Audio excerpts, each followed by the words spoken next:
All right, so we are here to finish off Cress, and I actually took us to the great outdoors by this tree that I found in a park because I wanted to make this last little bit of Cress extra special.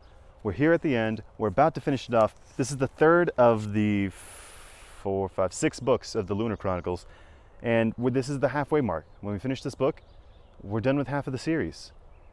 And I've grown so attached to this series so far. I don't want it to be over with, so I wanted to make like finishing off this little bit extra special. Let me put the feather in my pocket. So, Chapter 54. They abandoned their entourage of guards in the elevator on the top floor. No one cared that it would be too easy to deduce where they were heading. Hopefully, by the time anyone snapped out of Cinder's brainwashing, they'd be long gone. The research wing's emergency service elevator was kept on its own, in an alcove tucked away from the rest of the wing.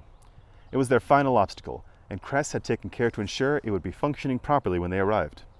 She stumbled ahead of them to punch in the code, emotionally drained. It felt as if her brain were churning through sludge, and it took her a moment to remember the code at all. The elevator opened and they crowded inside.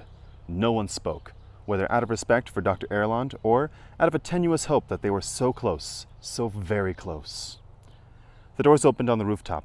Dusk was climbing over the city, glistening off the palace windows and coating the landing pad in purple shadows. And the rampion was there, its ramp lowered toward them. Cress laughed, an abrupt, delirious laugh that felt like it was being ripped out of her throat. Aiko let out a victorious whoop and ran for the ramp, screaming, "We did it!" Thorn's grip tightened on Cress's arm. "He's here?" "He's here," she whispered back. Wolf alone slowed down, baring his teeth. Kai was still draped over his shoulder. "Jason! Ready for takeoff, now!" Cinder yelled toward the ship. "Where?" Her words fell short and she slowed, then stopped altogether. Cress gasped and locked her hands around Thorn's arm, holding him back. A figure appeared at the top of the cargo bay ramp. Her white coat and long sleeves made her look like a ghost haunting their ship, blocking their way to freedom. Cress's instinct screamed at her to run, to hide, to get as far away from Mr. Sybil as she could. But when she glanced behind her, she saw that the thaumaturge wasn't alone. Half a dozen lunar guards had crowded in behind them, blocking off their path to the elevator. The elevator that wouldn't have worked anyway. She programmed it to shut down once they reached the rooftop so that no one could follow them. It wouldn't work again until the timer she'd set on the security mainframe ticked down and the system rebooted itself, which meant they had no place to run, no place to hide. They were 40 steps from their ship, and they were trapped. I was wondering when Sybil was going to turn up because there's no way they'd be able to pull this off without some extra conflict. And then there's a break. Cinder's momentary elation evaporated as she looked up at the thaumaturge. She should have sensed her immediately, her and her guards, before she'd even stepped off the elevator. But she'd been so distracted with the sensation of the success, she'd gotten cocky, and now they were surrounded. "What a lovely reunion," said Sybil, her sleeves snapping in the rooftop wind. "Had I known you were all going to come to me, I wouldn't have wasted half as much energy attempting to find you." Cinder tried to keep her focus on Sybil as she took stock of her allies. Wolf was slightly in front of her, snarling as he set Kai on the ground. Though he wasn't showing any pain, she could see a small spot of blood on Wolf's dress shirt. His stitches must have come undone, reopening the wound. Aiko wasn't far from him, the only one of them not panting. Cress... I want to take a moment there. I know this is a serious moment, but Aiko's not panting. She's an escort droid. So she does escort stuff. I feel like they should have programmed in panting given what she does. Don't worry about it. Cress and Thorn were to Cinder's left. Thorn had a cane and, she thought, he might still have his gun too. But he and Wolf could easily become liabilities, weapons to be toyed with by the thaumaturge, unlike Cress and Aiko, who couldn't be controlled. "How many?" Thorn asked. "Mistress Sybil in front of us," said Cress, "and 6 lunar guards behind." After the slight hesitation, Thorn nodded. "I accept those odds." "So charming," said Sybil, tilting her head. "My little protege has been embraced by cyborgs and androids and criminals, the scum of Earth and society. Quite fitting for a useless shell." From the corner of her eye, Cinder noticed Thorn easing himself as a shield between Cress and the thaumaturge, but it was Cress who lifted her chin, with a look more confident than Cinder had ever seen on her. You mean the useless shell that just disconnected the link to all your palace surveillance equipment? Sybil clicked her tongue. Arrogance doesn't suit you, dear. What do I care if the connection has been severed? Soon this palace will be the home of Queen Levana, she nodded. Guards, leave His Majesty and the special operative unharmed. Kill the rest. Cinder heard the thunk of boots, the rustle of uniforms, the click of guns being released from their holsters.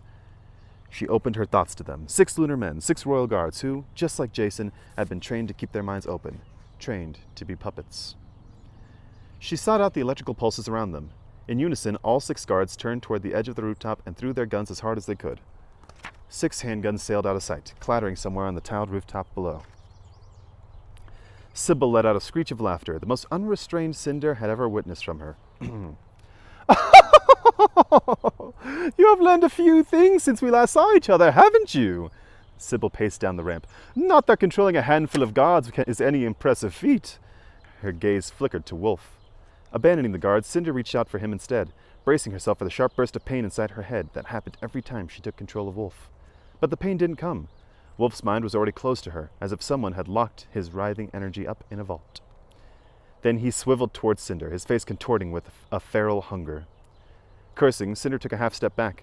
Her memory flashed to all the duels inside the cargo bay, and then Wolf launched himself at her. Ducking, Cinder held her hands toward her abdomen and used his momentum to flip him over her head. He landed lithely on his feet and spun back, aiming at a right hook for her jaw. Cinder deflected it with her metal fist, but the force drove her off balance and she fell onto the hard asphalt of the landing pad. Planting both hands on the ground, she drove her heel up toward Wolf, catching him in his side, his wounded side. She hated herself for it, but he grunted in pain and stumbled a half step back. She sprang back to her feet. She was already panting, warnings flooding her retina display. Wolf licked his lips as he prepared to charge for her a second time, revealing the glint of his sharp teeth. Smothering her panic, Cinder tried to reach for him again. If only she could break Sybil's mental hold. If only she'd gotten to him first. She searched for some flicker of the Wolf she knew was encased inside all that fury and bloodlust. Some vulnerable spot in his mind. She was so distracted by her attempts to dislodge Sybil's control that she didn't notice the roundhouse kick until it had crashed into the side of her head and sent her reeling halfway across the platform. She lay on her side, dizzy, white sparks flashing in her vision, and her left arm burning from skidding across the ground. Breath wouldn't come into her lungs. She couldn't lift her head. Programming diagnostics were going berserk, and it took her a moment to remember how to send them away so she could focus. As her vision cleared, she noticed shapes moving against the twilit sky. People and shadows, fighting, brawling. The hazy images were eventually coupled with grunts of pain. The guards had attacked. Thorn had gotten a knife from somewhere. Cress was wildly swinging his cane, and Aiko using her metal and silicone limbs as best she could to defend herself. But Thorn was blind, and Aiko wasn't programmed with fighting skills, and as soon as one of the guards grabbed the cane out of Cress's hands, she fell to her knees, paralyzed, cowering behind her arms. As Cinder watched, a guard caught Thorn's wrist and yanked it behind his back. He cried out. The knife fell. Another guard landed a punch to his stomach. Then Cinder heard a growl. Wolf was crouched, ready to come at her again. Cinder resisted the urge to close her eyes and brace for impact, instead letting a slow breath out through her nose. She urged her muscles to relax with it. Your mind and body have to work together. For a moment, it was like being 2 people at once. Her eyes were open, focused on Wolf as he lunged at her, and her body, loose and relaxed, instinctively rolled away before she bounded back to her feet. At the same time, her lunar gift sought out the pulses of energy around her, targeted the 6 guards, and wrapped so tightly around them it was like clasping them in enormous metal fists. There was a jolt of surprise from the guards. 1 crashed to his knees. 2 fell onto their sides, convulsing. Cinder dodged another punch, blocked another kick. Her instincts yearned to use the knife inside her finger, but she refused. Wolf wasn't the enemy. She landed an uppercut to his jaw, her first solid strike, as those words infiltrated her brain. Wolf isn't the enemy. A blur of blue caught her eye. Aiko jumped onto Wolf's back with a battle cry, wrapping her legs around his waist. Her arms surrounded his head, trying to blind him or suffocate him or distract him any way she could. She was successful for 2.3 seconds before Wolf reached behind him, grabbed hold of her head, and twisted with such force that the skin ripped around her throat. The wiring along her upper spine popped and sparked. Aiko slipped off him, crumpling to the ground. Her legs were twisted awkwardly beneath her. The external plating that protected her collar structure was peeled back on one side, revealing disconnected wires and a torn muscle pad, already leaking thick yellow silicone down her shoulder. I'm pretty sure Wolf just fucking killed Aiko.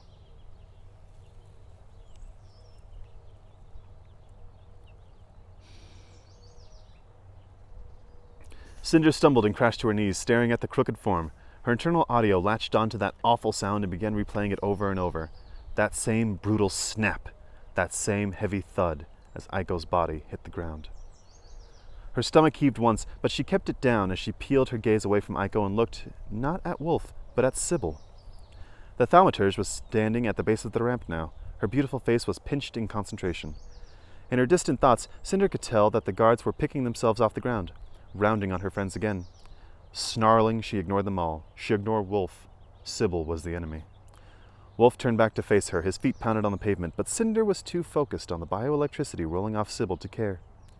Sybil's energy was twisted and arrogant and proud, and Cinder had just slipped into the cracks of her thoughts when the impact came. Wolf crashed into her, knocking her over, but Cinder barely noticed. Cinder barely felt it. No. While Wolf pinned her to the ground, Cinder was working her way around Sybil's gift, becoming intimately acquainted with how the energy rippled along her limbs and fingers, how it was so different from the way that the same energy churned and throbbed inside her brain. As Wolf revealed his sharp canines, Cinder discovered where Sybil's gift was boiling hot in her attempts to control Wolf, leaving the rest of her brain cool and vulnerable. When Wolf lowered his fangs towards Cinder's unprotected throat, Cinder seized Sybil's mind and attacked.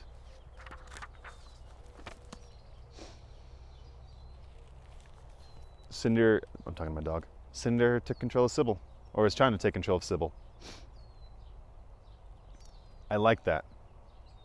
Because you have to think that the thaumaturges, while they're experts at using the glamour, the bioelectricity, Queen Lavanna would also want them to be vulnerable to an extent. But I mean, I don't think that. Well, maybe Queen Lavanna doesn't control the thaumaturges. Maybe she does. I would think that they have a vulnerability because Queen Lavanna would, because I don't see her as beyond it. So there is a chance that this is actually going to work.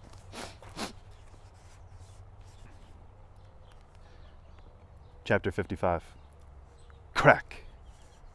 No, hang on. Crack. Cress glanced up just as Aiko slid off Wolf's back, landing broken and mangled on the hard ground. A shudder tore through her. Even from this distance, she could see the torn flesh and sparking wires. What was that? She returned her attention to Thorn. She was still kneeling beside him, trying to steady him as best she could.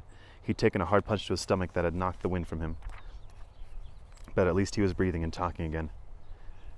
I think we just lost Aiko, she said. Can you stand? Thorn groaned, still clasping one hand to his stomach. Yeah, he said, sounding none too convinced. Something shuffled. Glancing up, Cress squeaked and dug her fingers into Thorn's arms. The guards, having been paralyzed and empty-faced for the past few moments, were twitching. One of them groaned. Beside her, Thorn pulled himself to his feet. There. Better, he said, though he was still grimacing. Do you see my cane anywhere? Or my knife? She spotted the cane behind one of the guards, whose furious gaze was no longer empty or harmless. Cress! The guards are up again, she said, and Thorn flinched. All 6 of them? She glanced over her shoulder. And Cinder's on the ground. She might be unconscious, and Wolf's still under Sybil's control, and I think he's going to... She squeezed Thorn's arm, horrified at the sight of Wolf pinning Cinder to the ground. She wanted to look away but couldn't, like being stuck in a bad dream. That all sounds very dire, said Thorn. Shivering, she pressed her back against him, wondering how her death was going to come. Her skull crushed against the concrete, her neck snapped like Aiko's. I guess it's time. While Cress's thoughts continued to churn through the horrible things that could happen to her, she felt herself suddenly spun around and dip backwards, a supportive arm scooping beneath her back. She yelped and caught herself on Thorn's shoulder. Then he was kissing her. The battle became a hurricane, with them caught in the eye, his arms cradling her against the wind, her skirt billowing around his legs, his lips gentle but coaxing, as if they had all the time in the world. Warmth overtook her, and Cress closed her eyes. She thought her arms wanted to wrap around his neck, but her whole body was vibrating and dizzy, and she could barely keep her fingers clutched around the fabric of his shirt. She had just finished melting when she was suddenly righted again. The world flipped. Thorn spun, embracing her against his chest with one arm, while the other reached for his waist. Cress heard the gunshot and screamed, pressing herself against him, before she realized that Thorn was the one who had fired. A guard grunted. Another guard grabbed Thorn by the collar and he turned, elbowing the guard in the jaw. Cress, do me a favor. He twirled her around so that her back was against him. She was beginning to feel like a satellite being constantly spun out of orbit, but she had no time to think as Thorn settled his arm on her shoulder. Make sure I don't shoot anyone we like. He fired again, and the bullet clipped a guard's bicep. The guard barely flinched and lunged toward them. Gasping, Cress wrapped her hands around Thorn's and aimed. He fired again, this time hitting the guard in the chest. He stumbled backward and fell. Cress swiveled, pulling Thorn's hand toward the next guard. Another shot to the chest. A third shot in the next guard's shoulder. She aimed for the fourth. Click, click. Thorn cursed. Well, that was fun while it lasted. The guard laughed. He was tall and made of muscle, with orange-red hair that swept nearly straight up, and he was the only guard that Cress recognized. She'd seen him on the surveillance footage before, usually along with the rest of the Queen's entourage, which meant he was probably the highest-ranking guard among them. If it's all right with you, he said, I'll be killing you now. Aren't you a gentleman? Thorn said, pulling Cress behind him and raising his fists. A scream split through the wind. Not just a scream, but a scream made up of pain and delirium, torture and agony. Cress and Thorn both ducked and covered their ears, and at first, Cress was terrified that it was Cinder, but when she looked, Mistress Sybil had fallen on the ground and was twitching and digging her nails into her scalp. The scream went on and on as she twisted and flailed, craning her head so fast it smacked against the asphalt, then curling up on herself like a fetus, searching for relief that wasn't coming.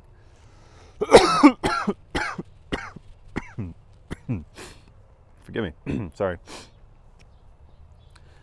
Cinder still appeared unconscious, with Wolf hovering over her, but then he whipped his head like a bedraggled dog and sprang away from Cinder with wild, remorseful eyes. Cinder stayed corpse-like on the ground. Stop! The red-haired guard yelled. He grabbed Cress, yanking her away from Thorn and wrapping one hand around her throat. She screamed and clawed at his wrists, but he didn't seem to notice. I said stop, or I'll crush her throat! Though he was yelling, he could hardly be heard over Sybil, and either Cinder didn't hear him, or she didn't care, or she couldn't stop. Cress tried to kick behind her, but her legs were too short, and already darkness was encroaching on her vision. Crack! The guard's fist loosened, and he toppled over, unconscious. Cress stumbled away from him, rubbing her neck. Spinning around, she saw Thorn holding his cane like a club. I found my cane, he said, tossing it once with a twirl and trying to catch it at the other end, but missing. The cane clattered to the floor. Thorn flinched. Are you all right? She gulped, ignoring how it burned in her throat. Yes. Good. Thorn picked up the cane again. Now what in the name of spades is all that screaming about? I don't know. Cinder's doing something to Mistress Sybil. Something with her gift.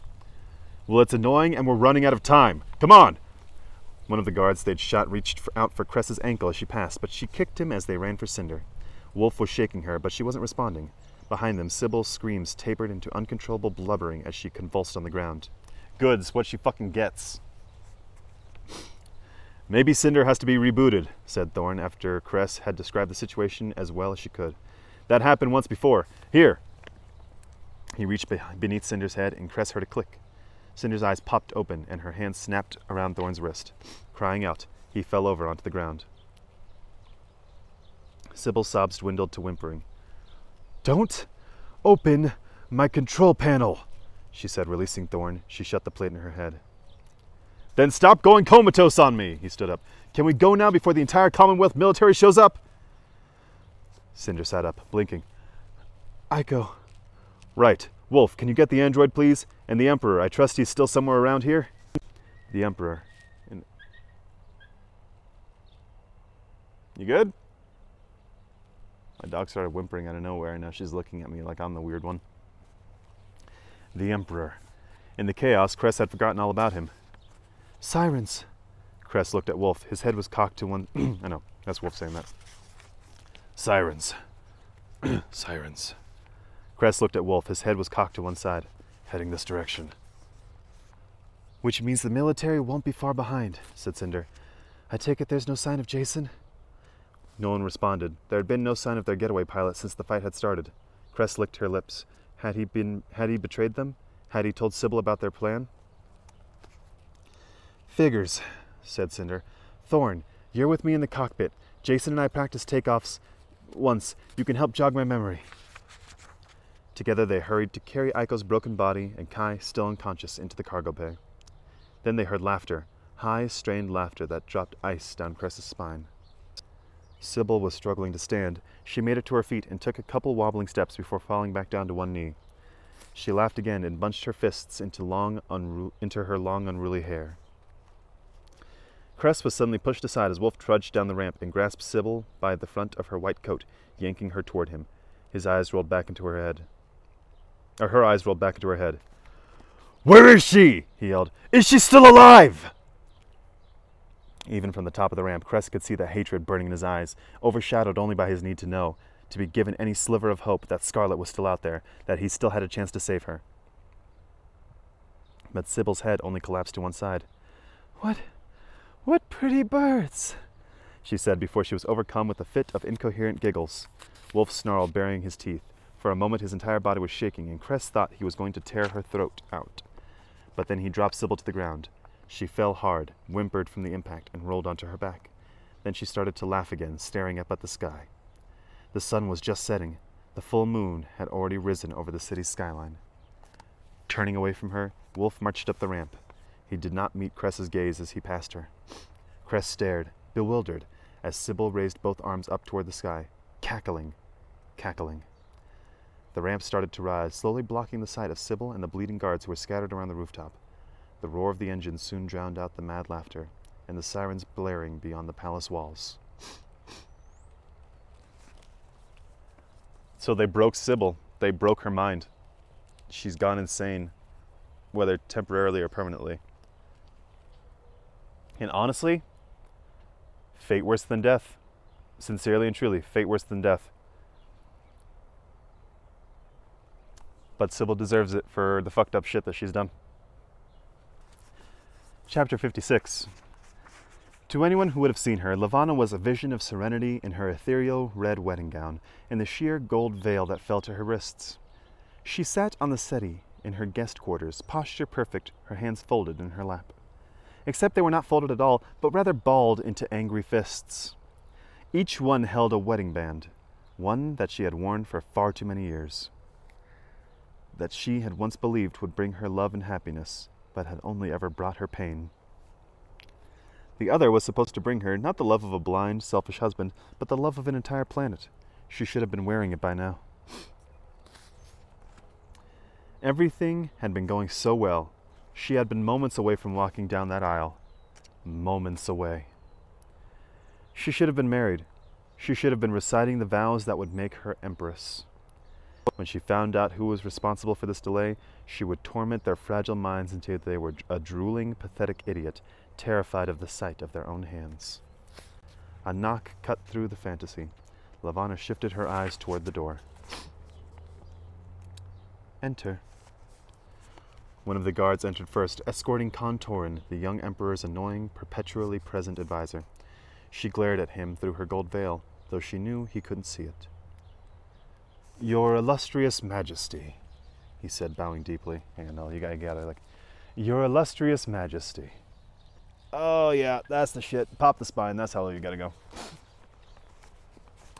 He said, bowing deeply.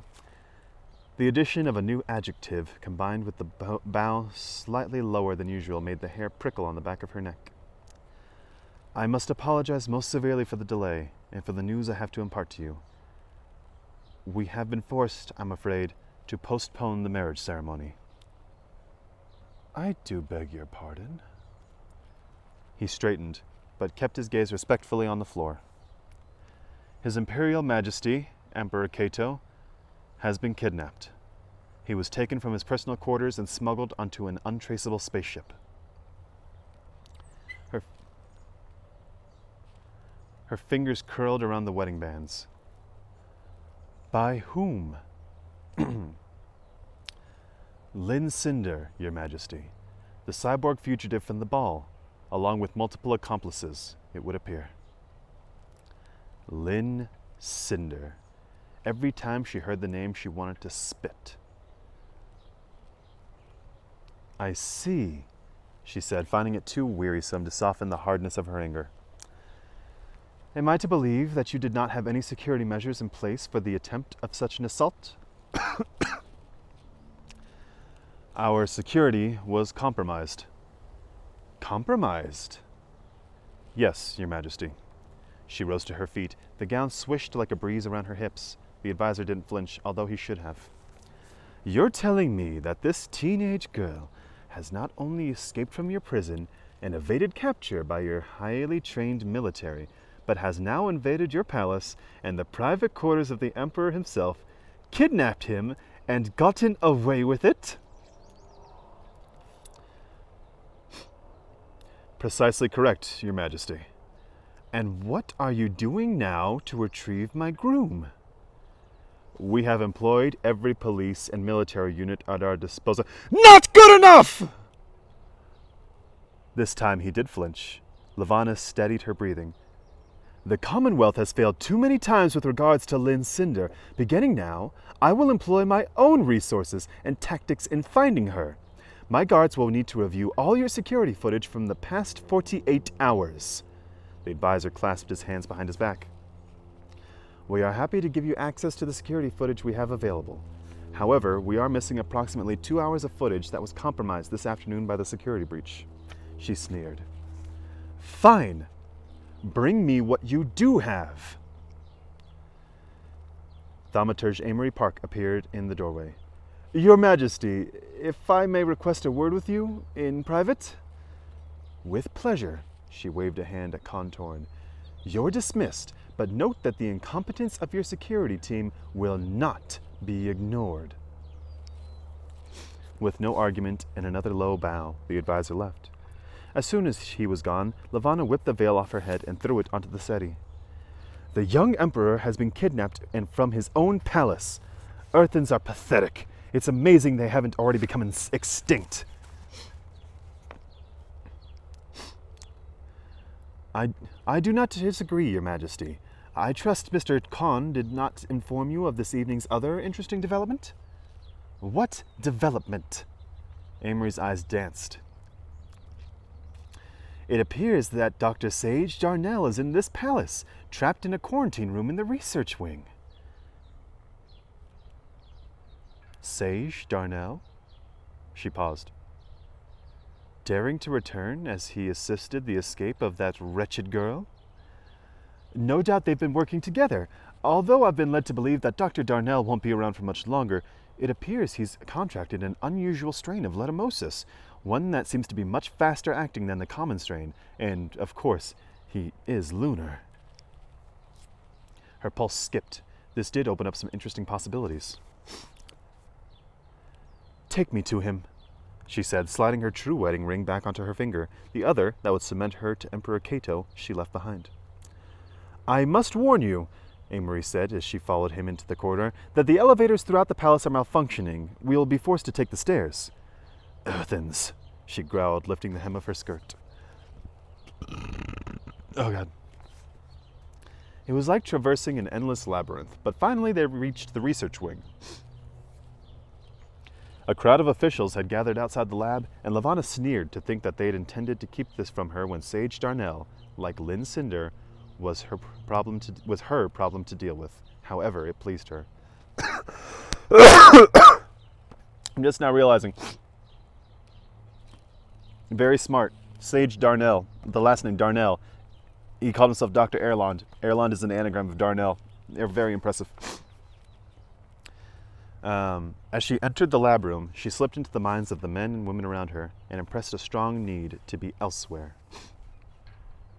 The room was cleared within seconds, but for her and Amory. It was a crisp, chemical-smelling room, all bright lights and hard edges, and on the other side of a tinted window, Dr. Sage Darnell was laid out on a lab table, holding a gray cap against his stomach. With the exception of the security footage that showed him helping Lynn Cinder escape from prison, Lovanna hadn't seen him since he disappeared over a decade ago.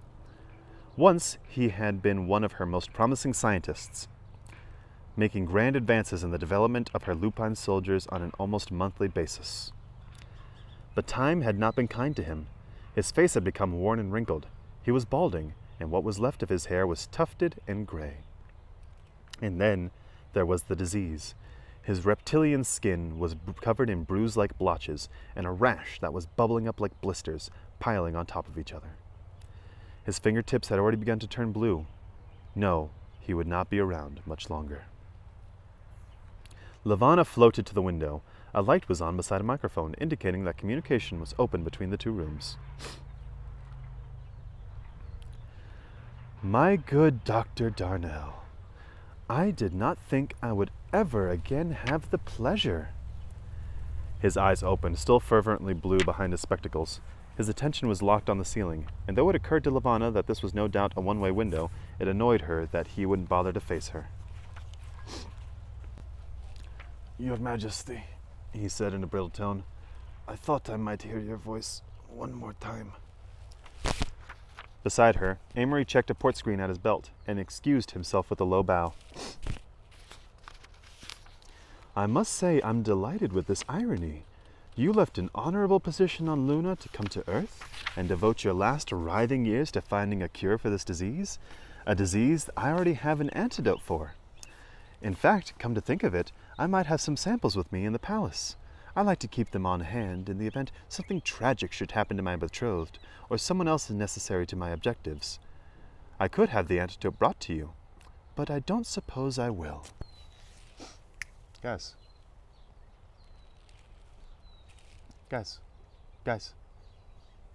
Shut up. Worry not, my queen. I would not take it from you even if you did, now that I know what lengths you've gone to obtain it. Imagine that's Erlon coughing, not me. The lengths I've gone to in order to cure a disease that, until this day, did not affect my own people? I do believe that's rather charitable of me, wouldn't you say? He slowly sat up. His head fell to his chest as he tried to recapture his breath, winded from that small exertion. I figured it out, my queen. I truly believe that all shells were killed when you took them from us, but that's not true.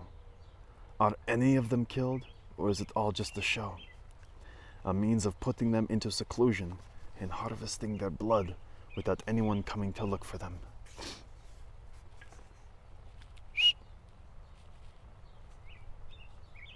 Her lashes fluttered. You had a shell child once, didn't you? Remind me, was it a little boy or a little girl? Perhaps when I return home I can find them and tell them how small and pathetic their father was when he died right before my eyes.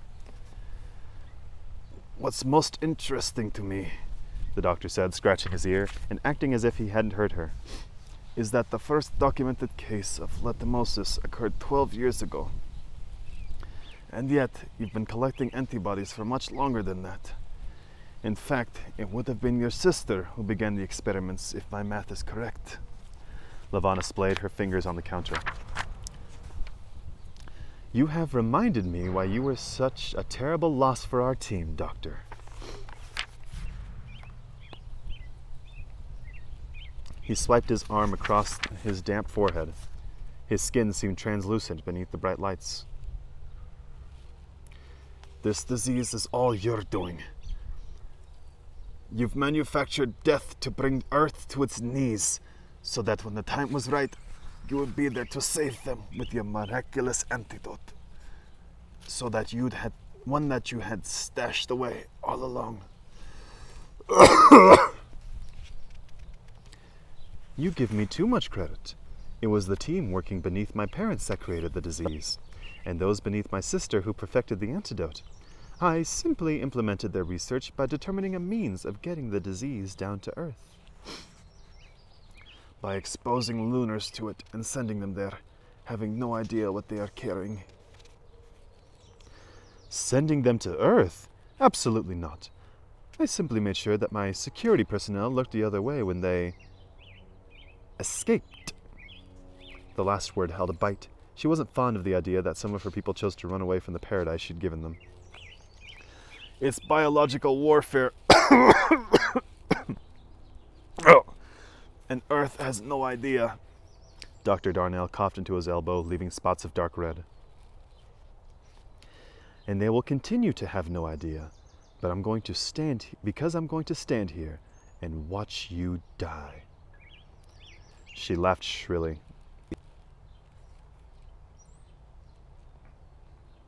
He laughed shrilly. You honestly think I would carry this secret to my grave? A twinge of annoyance traipsed down her spine. The doctor's eyes were glazing over, but his smile was enormous as he studied the window. This is a very large mirror I'm looking into, so impossible to hide from what I am, what I've become. My queen, you would not like to die in this room. I suspect you would tear off your own flesh if forced to stare at it for so long. She squeezed her hands into fists, digging her nails into the palms of her hands. Your Majesty! Exhaling, she forced her hands to open. Her palms stung. Amory had returned with Jericho, her captain of the guard, looking as though he'd been in an impressive scuffle.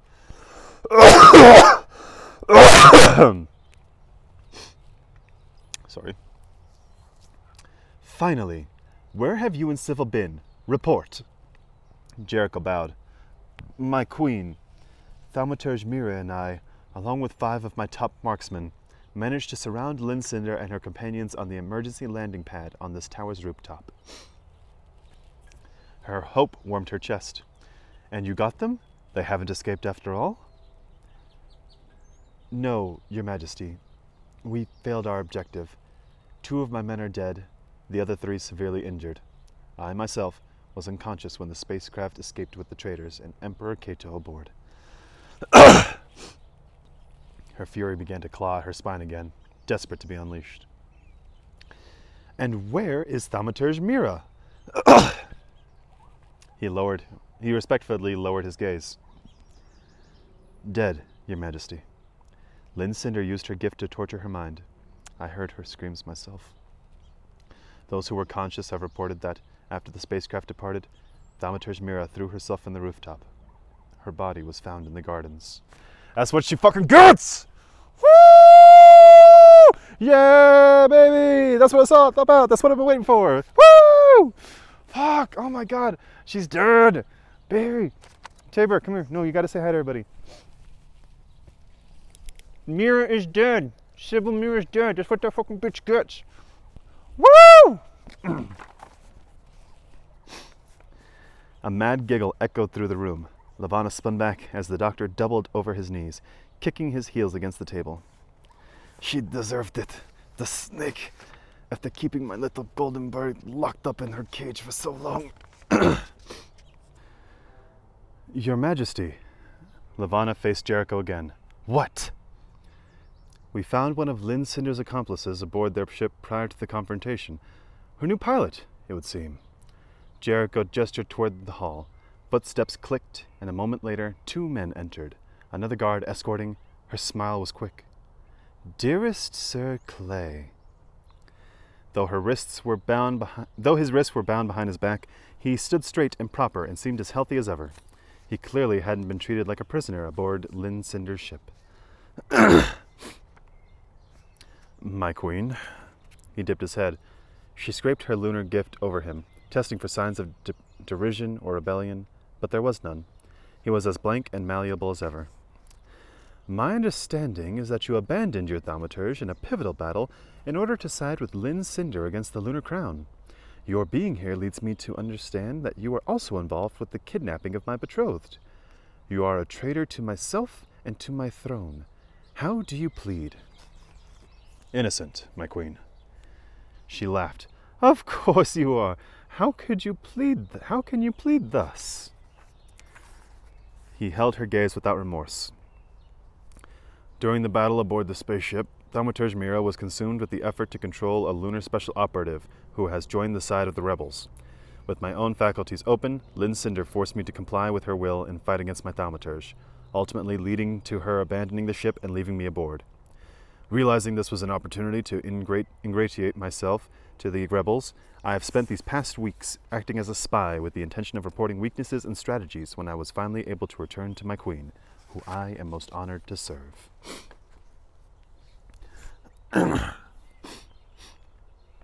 She smirked. No doubt your eagerness to return encompassed a desire to see your beloved princess as well. There, finally, the tiniest ripple of emotion before the lake was once again still as glass. I live to serve all members of the Lunar royal family, my queen. She smoothed her fingers down her skirt. How can I believe that you remain loyal to me when you are standing before me in chains, having been dragged from the enemy's own ship? I would hope my actions prove my loyalties. Had I wanted Linsender to succeed in her objectives, I would have not have sent Thaumaturge Mira a comm informing her where and when I would be arriving with that ship. Lavanna raked her gaze over Jason before glancing at Jericho. Is this true? I can't say. Thaumaturge Mira did seem confident of the location when we went to intercept the traders, but she didn't say anything about a comm, and she seemed furious when we found Jason in the cockpit. It was under her order that we took him into custody. All due respect, said Jason. I did shoot her during our last engagement, and the comm was sent anonymously. She may not have realized I was the one who sent the tip in the first place. Lavanna waved the statement away. We will investigate further, Sir Clay, but as you claim to have been gathering information for weeks, tell me, what useful things have you learned about our enemies? I've learned that Linsender has the ability to control a lunar special operative, he said, reciting the information with as much emotion as an earthen android. However, she is untrained and lacks focus. She has no talent for simultaneously engaging in both mental and physical battles. Interesting speculation, Lavanna mused. In your estimation, would she have the mental focus required to torture an enemy, driving them to the brink of insanity? Absolutely not, Your Majesty. Absolutely not. Well then, you are either much stupider than I ever expected, or you are lying, as that is precisely what Linsender did today against my head thaumaturge herself. Another spike of emotion announced the sudden bout of nerves, but it was overshadowed by loud thumping from the quarantine. Of course he's lying, the doctor screeched, his voice breaking. He had managed to haul himself off the table and was now pounding on the glass with his palms, leaving smears of bloodied spittle. She's capable of killing your head thaumaturge and all your guards and your entire court. She's Princess Celine, the true heir to the throne. She can kill you all and she will kill you all. She's coming for you, my queen, and she will destroy you. Lavanna snarled. Shut up, you old man! Why don't you die already? He was too busy gasping for breath to hear her. He collapsed to the ground, hands on his chest, his wheezing punctuated with hacking coughs. Jason Clay, when she turned back to him, was staring skeptically at the window, but within moments his eyes began to fill with comprehension. His lips twitched, like he was ready to laugh at a joke he just now understood. It was a rare show of emotion that only angered her more. Take him away. He will undergo a full investigation on Luna. As Jason was marched back into the corridor, she faced Thaumaturge Park again, her hands fisted at her sides. You are hereby promoted. Begin planning our departure immediately, and alert our research team to this new strain of letumosis. Also, initiate mobilizing procedures for our soldiers. Linsender is too afraid to face me herself. The people of Earth will suffer for her cowardice.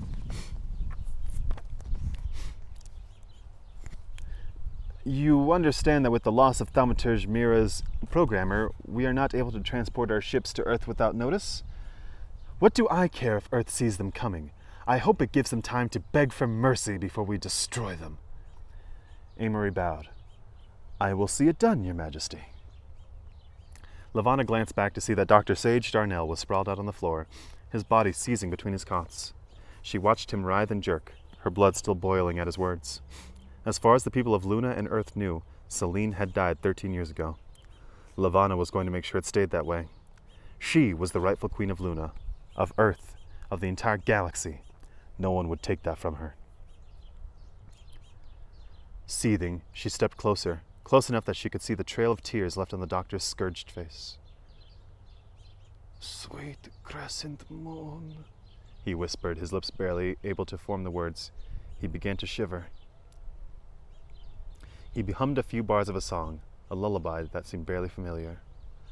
Up in the sky, you sing your song so sweetly after sunshine passes.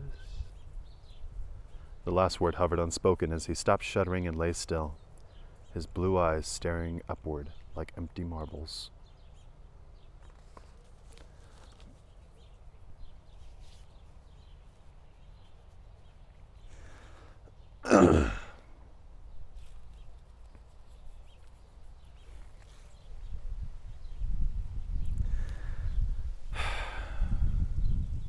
You can't help but feel bad for Dr. Erland. I liked him a lot. He's a bit of an ass, but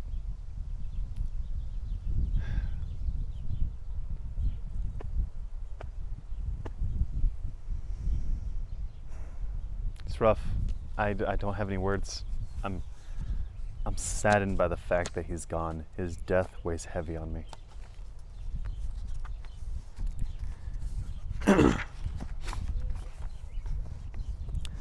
Chapter 57. Satellite AR817.3. Deflect tracker, set alternating timer, and check, which should just leave satellite AR944.1. And that should do it. Cress paused, breathed, and slowly lifted her fingers away from the cockpit's main screen, where she'd spent the last 3 hours ensuring that any satellites in their path would be conveniently turned away from them as they passed. As long as the Rampion's orbital path held, they shouldn't be detected. At least not by satellite or radar. There was still the problem of visual sightings, and as the Eastern Commonwealth had announced 20 minutes ago that an enormous monetary reward would go to anyone who had found the stolen Rampion, every ship between here and Mars would be on the lookout. They had to be prepared to run if anyone did spot them, which made extra difficult now they no longer had a trained pilot aboard, at least not one who could see. Thorn had managed to talk Cinder through the lift-off procedures, with vast amounts of help from the Rampion's new auto-control system, but it had been a rocky takeoff, followed by an immediate switch to neutral orbit. If they were faced with anything requiring more complicated maneuvers before Thorn got his eyesight back, they'd be in trouble. According to Cinder, they'd be in trouble even when he did have his eyesight back. Cress massaged her neck, attempting to get her thoughts to stop spinning. When she was in the middle of a hack, it tended to fill up her brain until her vision hummed with coding and mathematics, skipping ahead to each necessary task faster than she could complete them. It tended to leave her in a state of drained euphoria. But at least for now, the Rampion was safe. She turned her attention to a yellow light at the base of the screen that had been annoying her since she'd begun, but that she'd been too preoccupied to deal with. As expected, when she prompted the ejection, a small shimmering DCOM chip popped out of the screen. The match to the chip that Sybil had taken from her satellite, cutting off any hope that Cress and Thorn had of contacting their friends. Friends. She squinted at the chip as she held it up, wondering if that was the right word. It felt like having friends, especially after they'd survived their mission together. But then, she didn't have anything to compare this friendship to. One thing she knew for sure, though, was that she no longer needed to be rescued. She looked around for something she could use to destroy the chip and caught the ghost of her reflection in the cockpit window. Thorn stood in the doorway behind her, his hands tucked into his pockets. She gasped and spun to face him, her full skirt twisting around the chair's base.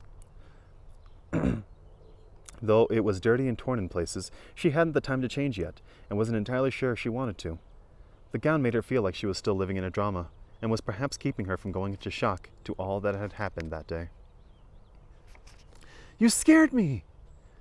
Thorn flashed a moderately embarrassed grin. "Sorry?" "How long have you been standing there?" He shrugged. "I was listening to you work.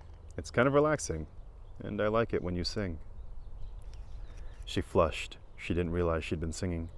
Feeling his way forward, Thorn took the co-pilot seat, setting the cane across his lap and kicking his boots up on the dash. "Are we invisible again?" "To radars, for now." She tucked some hair behind her ear. "Could I see your cane?" He raised an eyebrow, but handed it to her without question. Cress dropped the decom chip to the ground and crushed it beneath the cane's tip. A shiver of empowerment ran through her. What was that? What was that? Thorn asked. The decom chip you used to contact me before. We won't be needing it again. That seems like that was ages ago. Thorn ran his finger along the blindfold. I'm sorry that you didn't get to see much of Earth while we were down there, and now you're stuck up here again. I'm happy to be stuck up here. She twirled the cane absently between her palms. It's a great ship, far more spacious than the satellite, and much better company. I can't argue with that. Grinning, Thorn pulled a small bottle from his pocket. I came in here to ask if you would help me with this. These are the mystical eye drops the doctor made. We're supposed to put in 3 to 4 drops in each eye, twice a day. Or was it 2 drops 3 times? I don't remember. He wrote down the instructions on the port screen. Thorn unclipped the port from his belt and handed it to her. Cress propped the cane against the panel of instruments. He was probably worried you'd forget after such a high stress. She trailed off, her eye catching on the port screen text. Thorn cocked his head. What's wrong? The port had opened to a screen containing instructions for the eye drops, and also a detailed account of why Dr. Erlon believed the plague was a manufactured weapon being used as biological warfare. But at the top of all that, there's a tab labeled with my name. Not Cress. Crescent Moon Darnell. Oh, it was the doctor's port. Cress's fingers glided over the screen, and she opened the tab before her mind could decide whether it wanted to know what was in it or not. A DNA analysis, she said, and a paternity confirmation. Standing, she set the port on the control panel. Let's do your eye drops. Cress? He reached for her, his fingers gathering up in the folds of her skirt. Are you all right? Not really. She looked down at him. Thorn had pulled the blindfold around his neck, revealing a faint tan line around his eyes. Gulping, Cress sank into the pilot's chair again. I should have told him I loved him. He was dying, and he was right there, and I knew I would never see him again, but I couldn't say it. Am I horrible? Of course not. He may have been your biological father, but you still barely knew him. How could you have loved him? Does it matter? He said he loved me. He was dying. And now he's gone. And I'll never... Cress, hey, stop it. Thorn swiveled his chair to face her. He found her wrists before sliding his hands down to intertwine with her fingers. You didn't do anything wrong. It all happened so fast, and there was nothing you could do. She bit her lip. He took my blood sample that first day in Farafra. She squeezed her eyes shut. He knew all this time, almost a whole week. Why didn't he tell me sooner? He probably wanted to wait for the right time. He didn't know he was going to die. He knew there was a chance we were all going to die. Her next breath shook inside her diaphragm, and as the tears started, she felt herself being pulled toward Thorn. He drew her into his lap, scooping one arm beneath her legs to keep the enormous skirt from tangling around her. Sobbing, Cress buried her face against his chest and let the tears come. She cried hard at first, the release pouring out of her all at once. But she almost felt guilty when, minutes later, the tears already started to dry up. Her sadness wasn't enough. Her mourning wasn't enough. But it was all she had. Thorn held her until the sound of his heartbeat became louder than the sound of her crying. He smoothed her hair back from her face, and, though it was selfish, Cress was glad that he couldn't see her then, with her red face and puffy eyes and all the unladylike fluids she'd left on his shirt. Listen, Cress, he murmured against her hair, once her breaths were almost stable. I'm not an expert by any means, but I know you didn't do anything wrong today. You shouldn't tell someone you love them unless you mean it. Man's got a point. She sniffed. But I thought you've told lots of girls that you loved them. Which is exactly why I'm not an expert. Thing is, I didn't love any of them. I'm honestly not sure I would recognize real love if it was... She swiped the back of her hand over her damp cheeks. If it was what? Nothing. Clearing his throat, Thorne leaned his head against the back of the chair. Are you all right? Sniffing again, she nodded. I think so. I might still be in a little bit of shock. I think we all are after today. Cress spotted the bottle of the eyedropper solution beside the doctor's port screen. She didn't want to pry herself away from Thorne's arms, but she also didn't want to think about the doctor anymore. The secret he'd kept, the words she couldn't say. We should probably take care of those eye drops. When you're done shaking, Thorne said. I don't like shaking things near my eyes. She laughed weakly and went to pull herself from his lap. Thorne's arms tightened, but only for a moment before he let her go. She forced her guilt back inside. She wouldn't think about it right now. After reading the doctor's instructions, 3 drops in each eye, 4 times a day for 1 week. She unscrewed the top. Drawing the solution up into the dropper, she moved to stand behind Thorne's chair, her wrinkled gown swaying around her.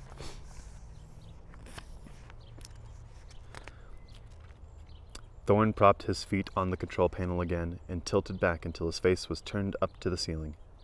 She hadn't seen his eyes in days, but they were as blue as ever. Cress placed a hand on his brow to steady herself, and his cheek twitched. Here goes, she murmured, squeezing the dropper. He instinctively flinched and blinked, pushing the drops like tears down his temples.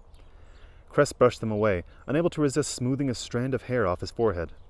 Her attention caught on his lips, and suddenly self-conscious, she pulled her fingertips away. How does that feel? He squeezed his eyes shut for a moment. Like I have water in my eyes? He chuckled wryly, opening them again. Maybe the solution is just water, and the doctor was playing a practical joke on me. That would be awful, she said, twisting the cap back on the solution. He wouldn't have done that. No, you're right. Not after what we went through to get it. He lifted his head back from the back of the chair, tugging at the bandana knotted around his neck. Though he did make it pretty clear that he didn't think too highly of me. If that's true, it's only because he didn't know you well enough yet. True, I would have charmed him eventually. She smiled. Of course you would have, in addition to showing him your many other fine qualities, she said, blushing as she set a reminder on the port screen to go off 4 times a day. But when she looked at Thorne again, his expression had become serious. Captain? His Adam's apple bobbed. Sitting up straighter, Thorne rubbed his palms together. I have to tell you something. Oh? Hope skittered through her veins as she claimed the pilot's seat again. The luxurious dress poofed around her. The rooftop, the kiss. Had he realized how much he loved her? What is it? Thorne pulled his feet off the control panel. Remember when we were in the desert, and I said I didn't want to hurt you, because you were wrong about me?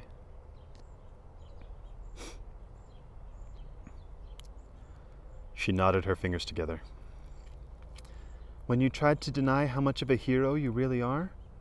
She tried to put a hint of teasing into the statement, but her nerves were so jittery it came out as more of a frightened squeak. A hero, exactly. Thorne rubbed a finger between the blindfold and his throat, loosening it. Here's the thing. That girl that I stood up for when those jerks took her port screen? Kate Fallow? Right, Kate Fallow.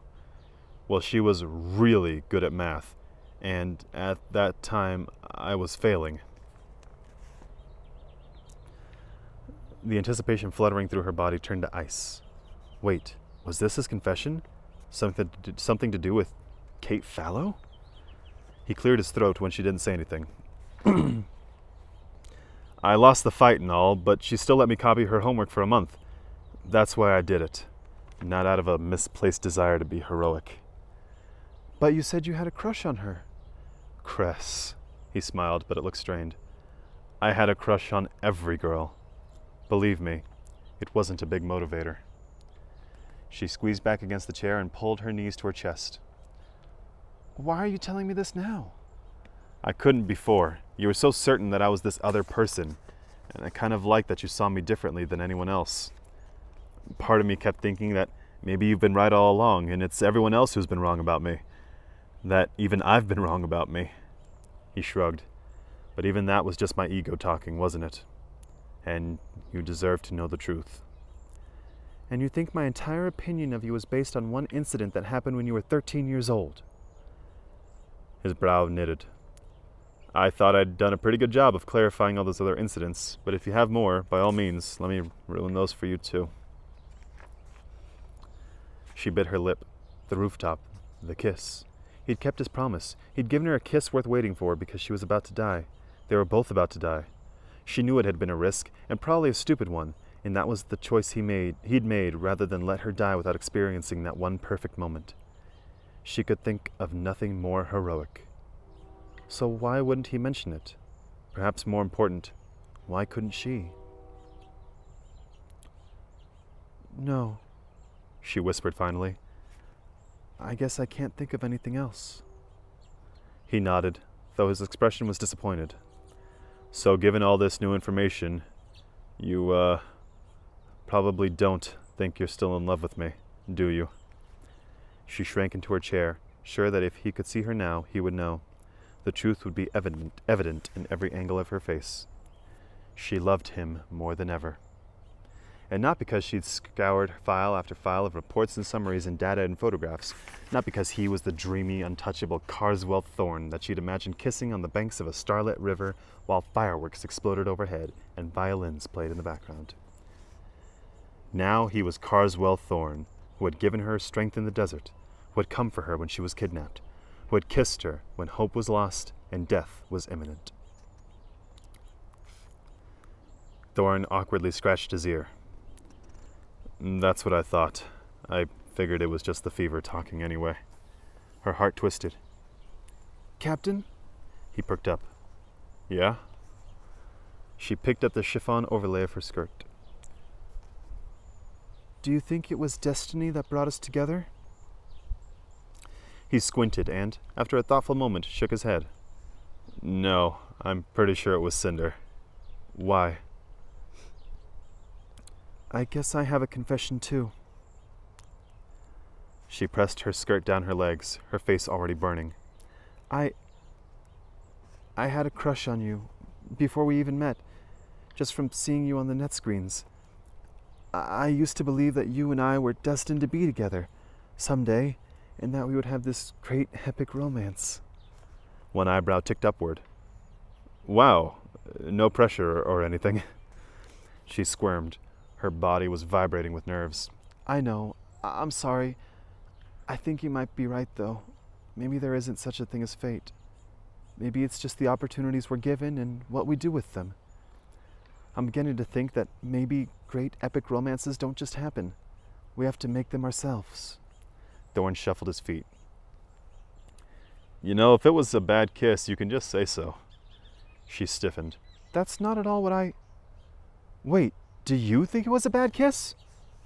No, he said with an abrupt, clumsy laugh.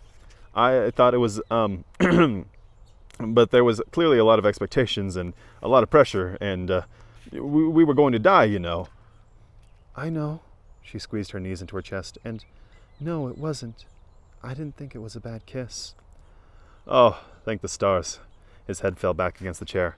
Because if I'd ruined that for you, I would feel like such a cad. Well, don't. It met every expectation. I suppose I should thank you? The discomfort melted from his features, and she was jealous as her blush stayed burning hot.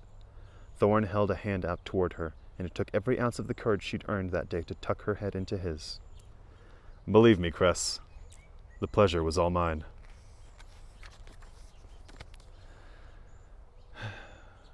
They're realizing their feelings for each other, and that's awesome. I know Dr. Erlon says that Cress doesn't deserve him, and yeah, that's true.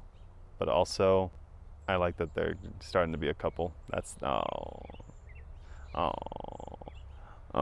it's cute. It's cute. I like it. It's cute. Oh my God, yes.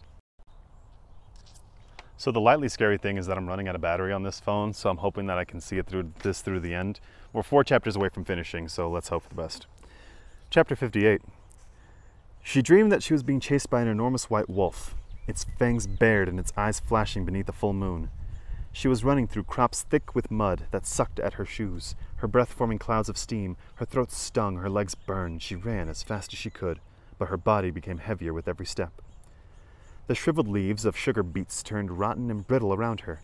She spotted a house in the distance, her house, the farmhouse her grandmother had raised her in, the windows beaming with warmth.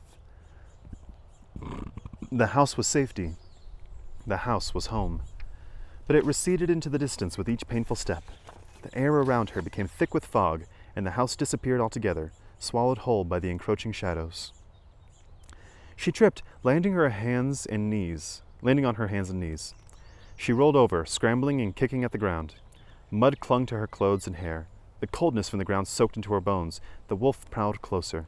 Its lean muscles moved gracefully under the coat of fur. It snarled, eyes lit with hunger. Her fingers fished around on the ground, searching for a weapon, anything. They struck something smooth and hard. She grasped it and pulled it from the squelching mud. An axe, its sharp blade glistening with moonlight. Hey, we're back with the Red Riding Hood references because the woodsman killed the wolf with the axe. Haha. The wolf leaped, gaping jaws unhinged. Scarlet lifted the axe, braced herself, swung.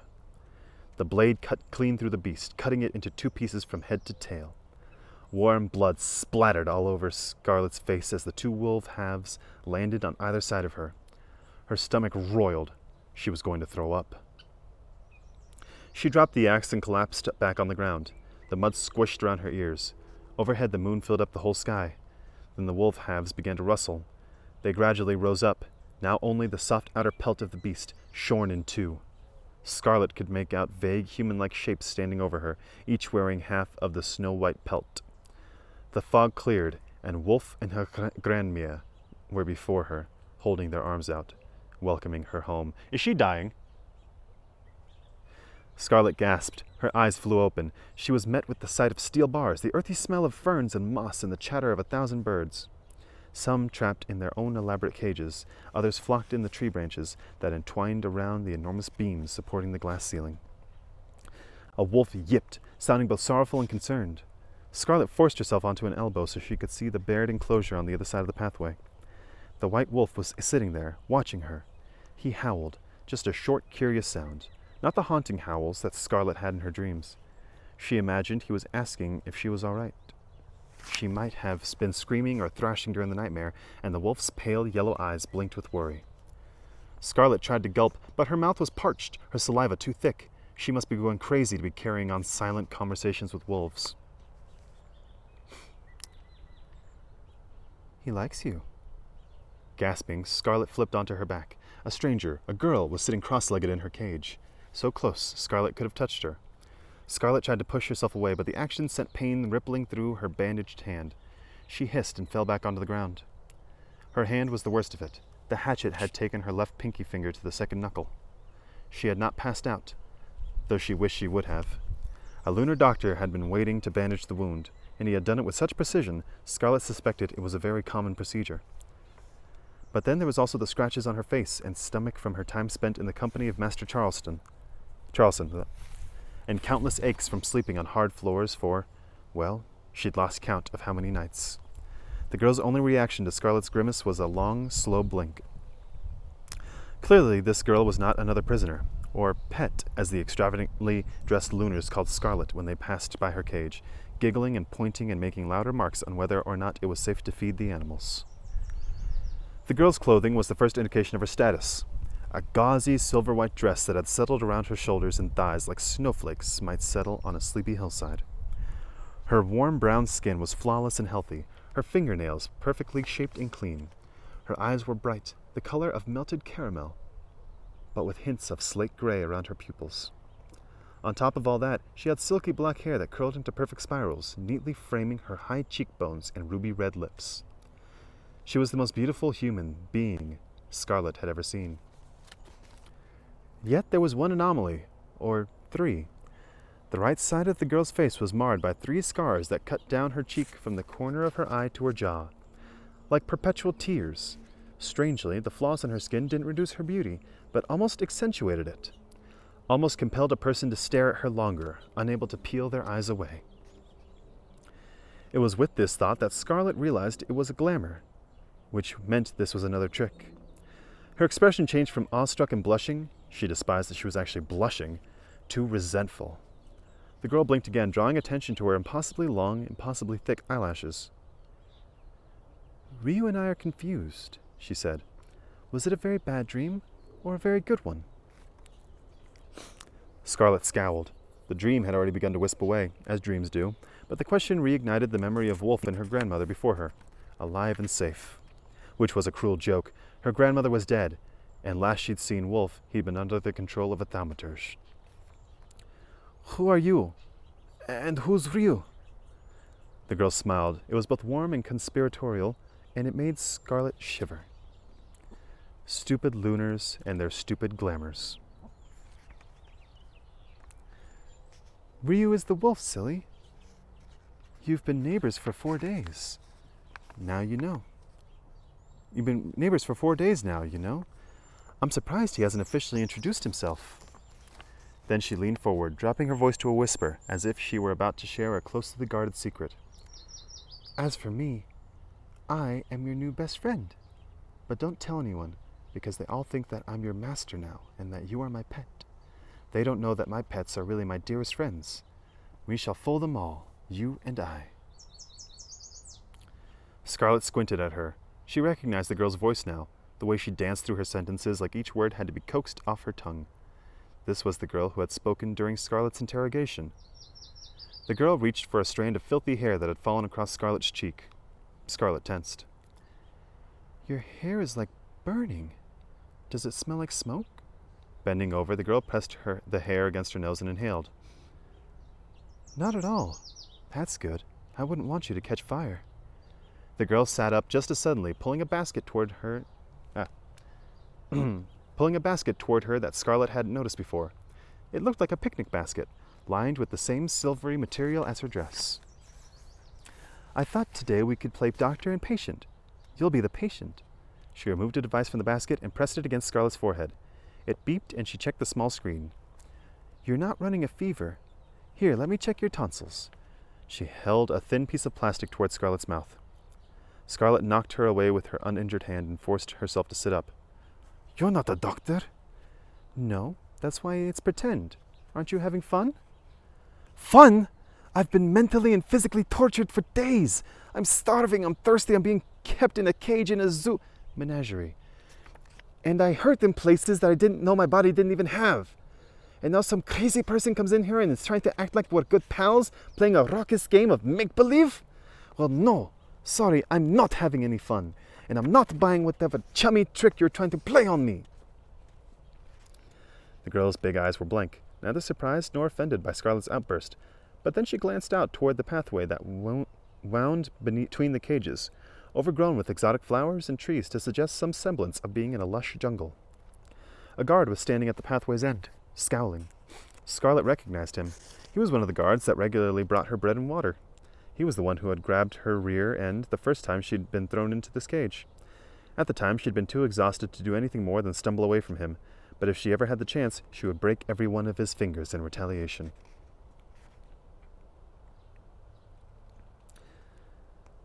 "We're all right," the girl said, smiling brightly. "We're pretending that I cut off her hair and glued it to my head because I wanted to be a candlestick, and she didn't like that." While she spoke, the guard's glare never left Scarlet, only narrowed in warning. After a long moment, he meandered away. When his footsteps had faded, the girl pulled the basket onto her lap and riffed through it. "You shouldn't call me crazy. They don't like that."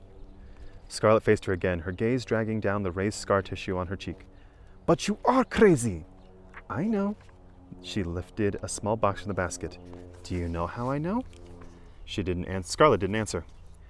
"Because the palace walls have been bleeding for years, and no one else sees it." She shrugged, as if this were a perfectly normal thing to say. "No one believes me, but in some corridors, the blood has gotten so thick, there's nowhere safe to step. When I have to pass through those places, I leave a trail of bloody footprints for the rest of the day. And then I worry that the Queen's soldiers will follow the scent and eat me up while I'm sleeping. Some nights, I don't sleep very well." Her voice dropped to a haunted whisper, her eyes taking on a brittle luminescence. But if the blood was real, the servants would clean it up, don't you think? Scarlet shivered. This girl really was crazy. This is for you, she said, astoundingly bright once again. Doctor's orders are to take 1 pill twice a day. She tilted toward Scarlet. They wouldn't let me bring you real medication, of course, so it's just candy. Then she winked, and Scarlet couldn't tell if the wink was to indicate that the box was contained candy or not. I'm not going to eat it. The girl lifted her head. Why not? It's a gift to cement our forever friendship. She pulled the lid off the box, revealing 4 small candies nestled in a bed of spun sugar. They were round as marbles and bright, glossy red. Sour apple petites, my personal favorites. Please, take one. What do you want from me? Her lashes fluttered. I want us to be friends. And all your friendships are based on lies? Wait, of course they are. You're lunar. Hold up, that was too Scottish, I'm sorry. Perry, and all your friendships are based on lies? Wait, of course they are. You're lunar. For the first time, the girl deflated a little. I've only ever had 2 friends, she said, then glanced quickly at the wolf. Ryu had laid down, resting his head on his paws as he watched them. Other than the animals, of course, but one of my friends turned into ashes when we were very little. A pile of girl-shaped ashes. The other has gone missing, and I don't know if he'll ever come back. A shudder ripped through her, so strong she nearly dropped the box. With goosebumps all down her arms, she set the box on the floor beneath them and picked mindlessly at her dress. But I asked the stars to send a sign that he was all right, and they sent me a shooting star across the sky. The next day was a trial, like any trial, except the earthen girl standing before me had hair like a shooting star. And you'd seen him. Do you ever make sense? The girl pressed her hands onto the ground and leaned forward until her nose was almost touching Scarlet's. Scarlet refused to pull away, though her breath hitched. Was he all right when you saw him last? Sybil said he was still alive, and that he may have been used to pilot that ship, but she didn't say if he'd been injured. Do you think he's safe? I don't know what you're... The girl pressed her fingertips against Scarlet's mouth. Jason Clay, she whispered. Sybil's guard, with the blonde hair and beautiful eyes and the rising sun in his smile. Please, tell me he's all right. Scarlet blinked. The girl's fingers were still in her mouth, on her mouth. Not in her mouth, on her mouth. It's not that kind of weird story, shut up. On her mouth. But it didn't matter. She was too baffled to speak. The battle aboard the Rampion was mostly a blur of screaming and gunshots in her memory, and her focus had been on the thaumaturge then. But she did vaguely recall another person there, a blonde-haired guard. But the rising sun and his smile? Please. She sneered. I remember 2 people trying to kill me and my friends. Yes, and Jason was one of them, she said, evidently unconcerned with the whole killing part of Scarlet's statement. I guess so. I guess so. There was a blonde guard. Glee spread over the girl's face. The look had the power to stop hearts and brighten rooms, but not to Scarlet. And how did he look? He looked like he was trying to kill me, but I'm sure my friends killed him first. That's usually what we do with people who work for your queen. The smile vanished and the girl shriveled away, tying her arms around her waist. You don't mean that. I do, and believe me, he deserved it. The girl was beginning to shake now, like she was on the verge of hyperventilating. Scarlet decided without much guilt that if that happened, she wouldn't do a thing about it. She wouldn't try to help her. She wouldn't call for the guard. This stranger was no friend. Across the aisle, the wolf climbed onto all fours and was pawing at the base of his enclosure. He began to whimper. After a few moments, the girl managed to get herself under control. Sliding the lid back onto the candies, she settled them in her basket and stood, hunching in the small cage. I see, she said. That will conclude this visit. I prescribe adequate rest and... She sobbed and turned away, but paused before she could call for the guard. Slowly, stiffly, she turned back. I wasn't lying about the walls that bleed. Someday soon, I fear the palace will be soaked through with blood, and all of Artemisia Lake will be so red. Even the earthens will be able to see it. I'm not interested in your delusions, A sharp, unexpected pain shot up through the arm that Scarlet was using to support herself, and she crumpled to the ground, waiting for the pinpricks of pain to fade. She glared up at the girl, angry at how weak and vulnerable she was, angry at the flash of concern in the girl's eyes that seemed so honest. She snarled up at her. "And I don't care for your mock sympathy either. Your glamour, your mind control. You people have built your entire culture on lies, and I want nothing to do with it." The girl stared at her for so long, Scarlet began to wish she hadn't said anything, but keeping her mouth shut had never been a great talent of hers. Then finally, the girl tapped her knuckles against the bars, as the guard's footsteps padded down the pathway. She reached into the basket and retrieved the box again. She set it down at Scarlet's side, tucking it beside her so the guard wouldn't see. "I haven't used my glamour since I was 12 years old," she whispered, gaze piercing, as if it were very important to her that Scarlet understand this. "Not since I was old enough to control it. That's why the visions come to me. That's why I'm going mad." Behind her, the bolts of the cage door clunked open. "Your Highness?" She swiveled on her toes and ducked out of the cage, her head lowered so that her thick hair hid both her beauty and her scars. "Your Highness." Stunned, Scarlet lay on the ground until her tongue began to turn to chalk from thirst. As far as she knew, there was only one lunar princess, other than Cinder, of course. Princess Winter, the queen's stepdaughter. The unspeakable beauty, the scars that, according to rumor, had been inflicted by the queen herself. When she glanced back toward the wolf's cage, Ryu had wandered away, toward the back of his enclosure. He had been given much more space to prowl than Scarlet, perhaps a quarter of an acre of dirt and grass, trees, and a fake fallen log that formed a quaint little den. Sighing, Scarlet looked back up at the glass ceiling, where she could see black sky and countless stars between the tree branches. Her stomach panged, a reminder that her one small meal had been devoured hours ago, and unlike Ryu and the white stag that lived in the enclosure further down the aisle, and the albino peacock that sometimes wandered freely between them, Scarlet wouldn't get another meal until tomorrow. It took a long time of battling with her weakened willpower, feeling the weight of the candies beside her. She had no reason to trust that girl. She didn't trust that girl, but after her stomach had begun to ache from hollowness and her head to spin with hunger, she gave up and pulled the lid off the box. She pulled out one of the candies. It was smooth beneath her teeth.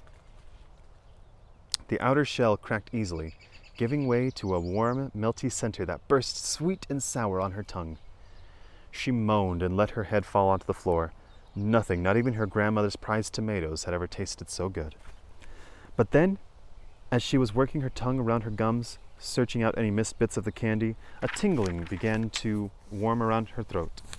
It expanded outward, into her chest, and through her abdomen and along her limbs, all the way to her missing finger, leaving a trail of comfort in its wake. When it was gone, Scarlet realized that it had taken her pain with it. So that's Princess Winter.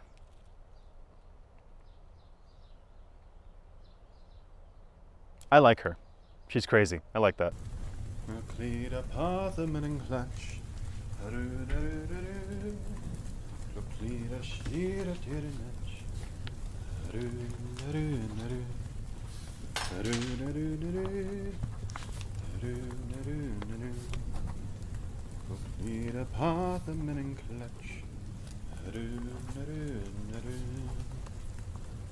Chapter 49.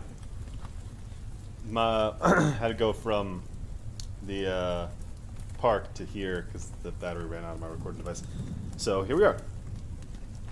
It was like being drawn slowly from the serene darkness, the way one wakes up when they've been having a lovely dream and their subconscious is struggling to hold them there just a little while longer. Then, with angry resignation, Kai was awake, his eyes wide open and staring up at unfamiliar slats, the underside of a bunk bed. He rubbed his eyes, thinking maybe he hadn't woken entirely yet. His chest was throbbing and there was a nauseous twist in his stomach. He turned his head aside and felt an ache in his neck. Reaching up, he discovered a bandage taped beneath his hairline. But his attention was already moving on, wandering around the room. There was a tiny desk and a utilitarian closet on the other side. Though the room was so small, he almost could have touched them from where he lay. A dim light had been left on beside the door. The walls were metal, and the slightly scratchy blanket he lay on was military brown. pulse was speeding up. He reached for the bunk overhead to keep himself from hitting his head as he swung his legs over the side. His feet landed on the uncarpeted floor with a thunk, and he was surprised to discover he was wearing shoes. Dress shoes. And dress slacks. And his wedding shirt and sash now wrinkled and untucked. Great stars, the wedding! Mouth suddenly dry, Kai lurched out of the bed and stumbled toward the small window. He pressed his hands to either side. His stomach dropped in unison with his jaw. Great stars indeed. He'd never seen so many in all his life, and never so bright. It gave him a strange sensation of vertigo, like he should have been looking up into the night sky, but the gravity was all wrong. What was the horizon to orient himself? A cold sweat beaded on his forehead as he pressed his cheek to the wall, trying to peer as far down as the small window would let him. And then, Earth. Kai shoved himself away from the wall. He nearly fell over, but caught himself in the upper mattress of the bunk. His heartbeat clanked and shuddered. Mysteries began to click together in his muddled brain. Cinder. A knife. The bandages on his wrist and neck. His tracking chips. Wasn't the chip in his neck supposed to be top secret? And a gun or something embedded in her hand. The lingering sting beside his sternum.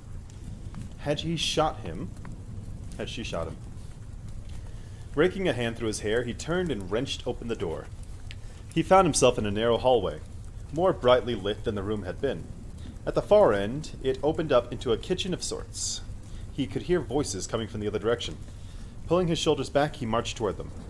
The hall opened into a huge metal room cluttered with plastic or storage crates. Through a doorway, he saw the lights and instruments of a cockpit, another breathtaking view of Earth. Two people were seated in the cockpit chairs as he approached. Where's Cinder? They spun to face him, and the girl launched herself to her feet. Your Majesty! The man, a huge grin spreading over his face, was slower to stand, first grabbing a cane against the wall. Welcome aboard the Rampion, Your Majesticness.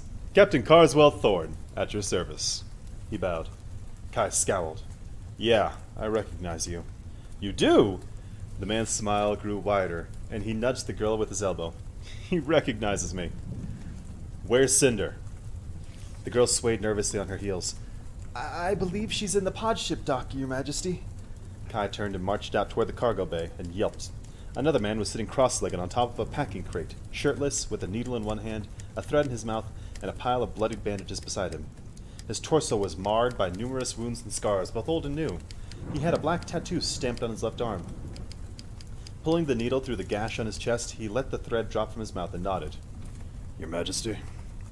Choking on his heart, Kai found himself anchored to the floor, expecting the man to leap at him and maul him to death at any moment.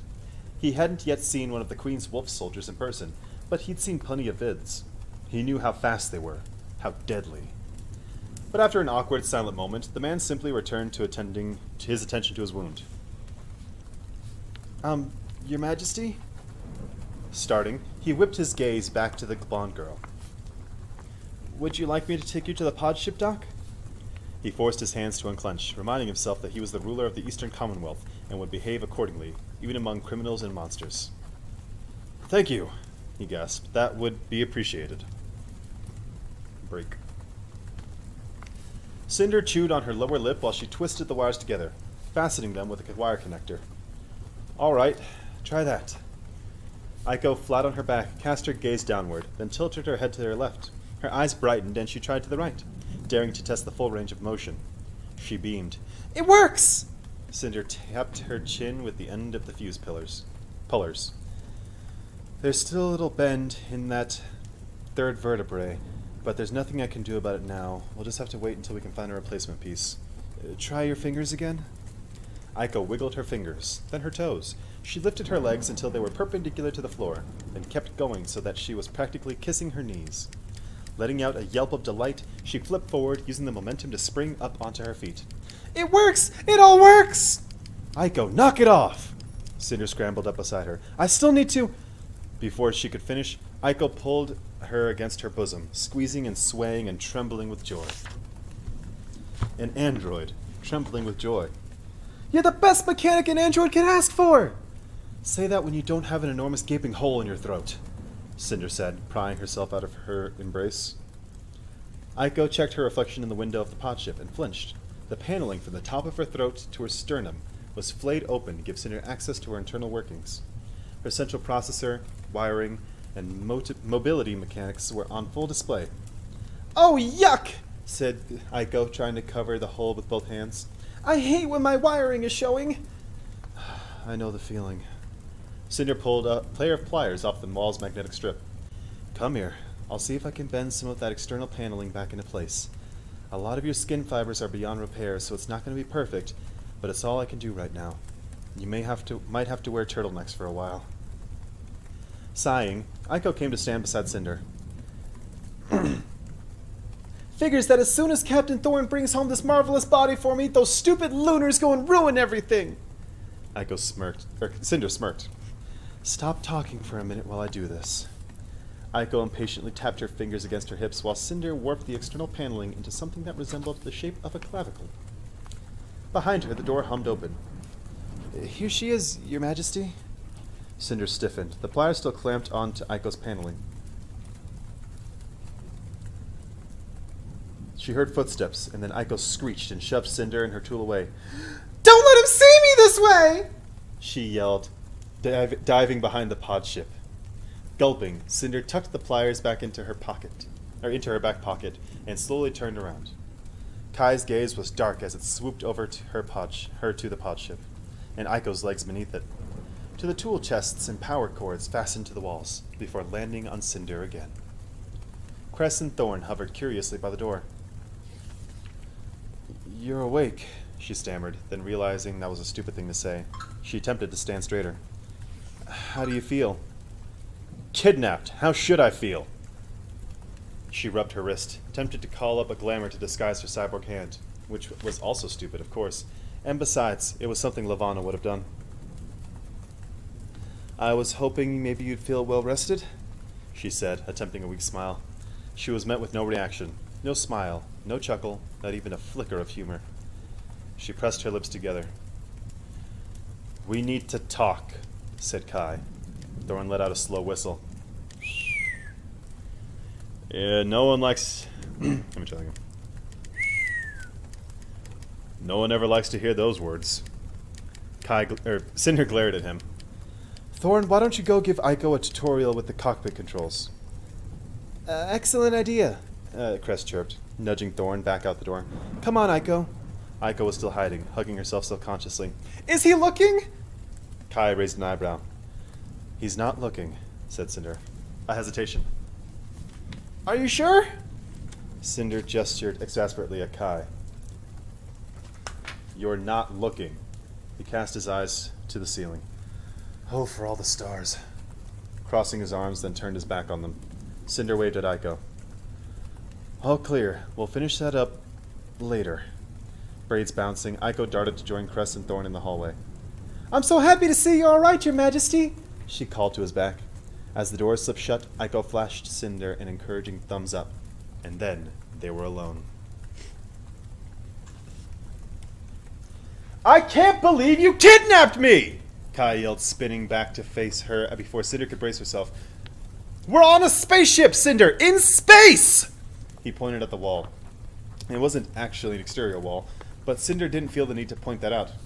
"I can't be on a spaceship! I have a country to run! I have people who need me! We are on the verge of war! Do you understand that? War! Where people die! I cannot be up here messing around with you and your band of misfits! Do you even know that you are housing one of her mutants up here?" "Oh yeah, that's Wolf. He's harmless." She rolled her eyes. "Well, not harmless." He laughed, but it was sharp and delirious. I can't! How could... What were you thinking?" "You're welcome," she muttered, defiantly crossing her arms. He glowered, rather ungratefully. "Take me back to Earth!" "I can't do that." "Cinder!"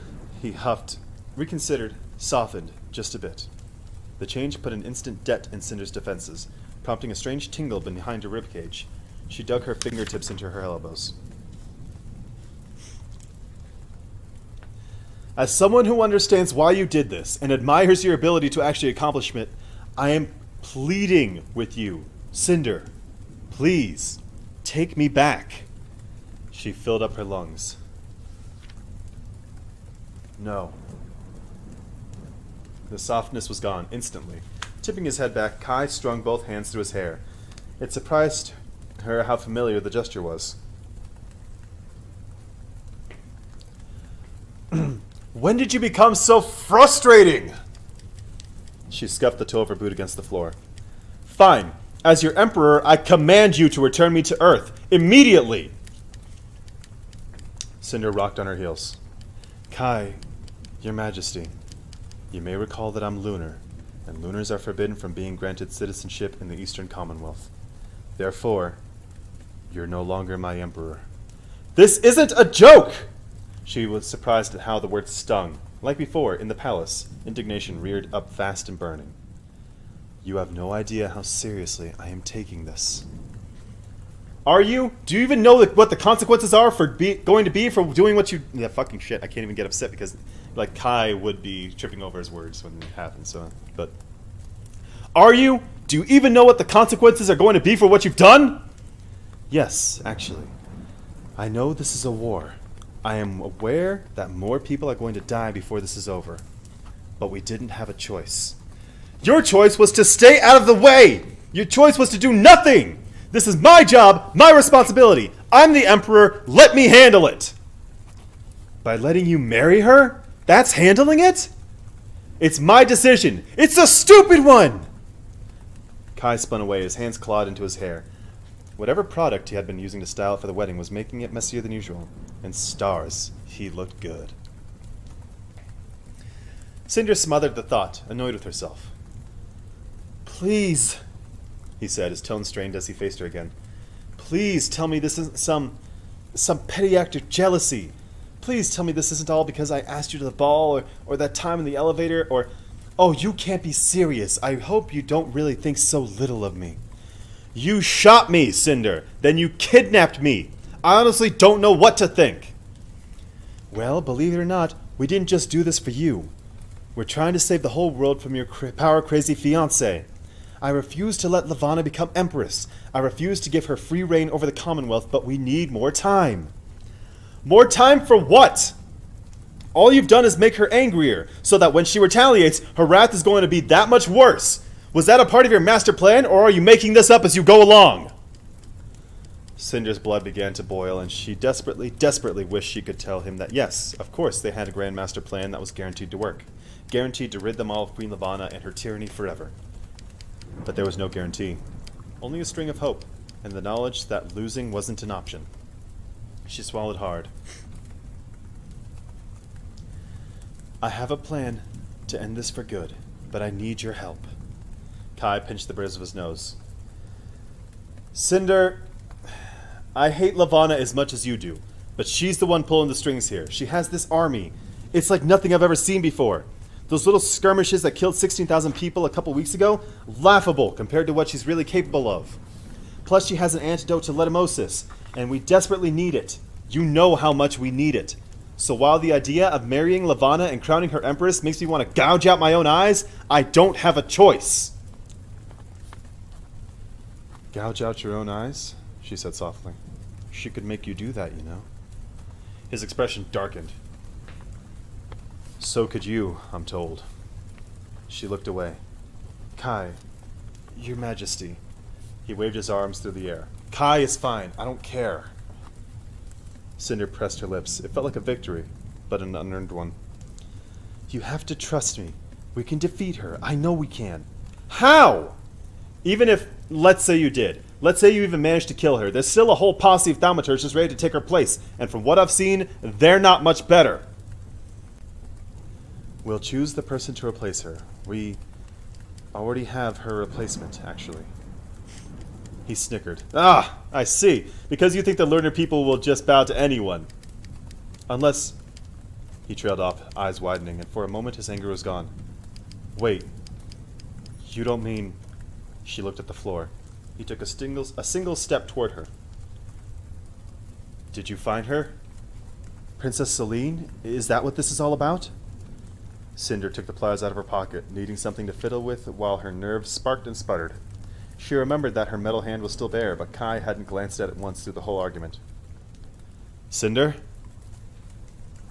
Yeah, I found her. Kai pointed toward the cargo bay. Is it that blonde girl? She shook her head, and Kai frowned. The girl from France? What was her name? Scarlet something? No, not Scarlet. She squeezed the pliers, trying to direct all her frazzled energy into them. Then where is she? Is she on this ship? Can I meet her? Or is she still on Earth somewhere? Is she in hiding? When Cinder said nothing, Kai frowned. What's wrong? Is she all right? I have to ask you something, and I want you to be honest. His eyes narrowed, instantly suspicious, which bothered her more than she cared to admit. She loosened her grip on the pliers. Do you really think I brainwashed you before, when we met? And all those times, before the ball? His shoulders dropped. Really? You're changing the subject to talk about this? It's important to me. She turned away and started gathering the tools she'd used to fix Aiko. I understand if you do. I know how it must have looked. Kai fidgeted with his ceremonial sash, then, after a moment, pulled it over his head and bunched it up in his fists. I don't know. I never wanted to believe it, but I've had to wonder. And when you fell and I saw your glamour... Cinder, do you have any idea how beautiful your glamour is?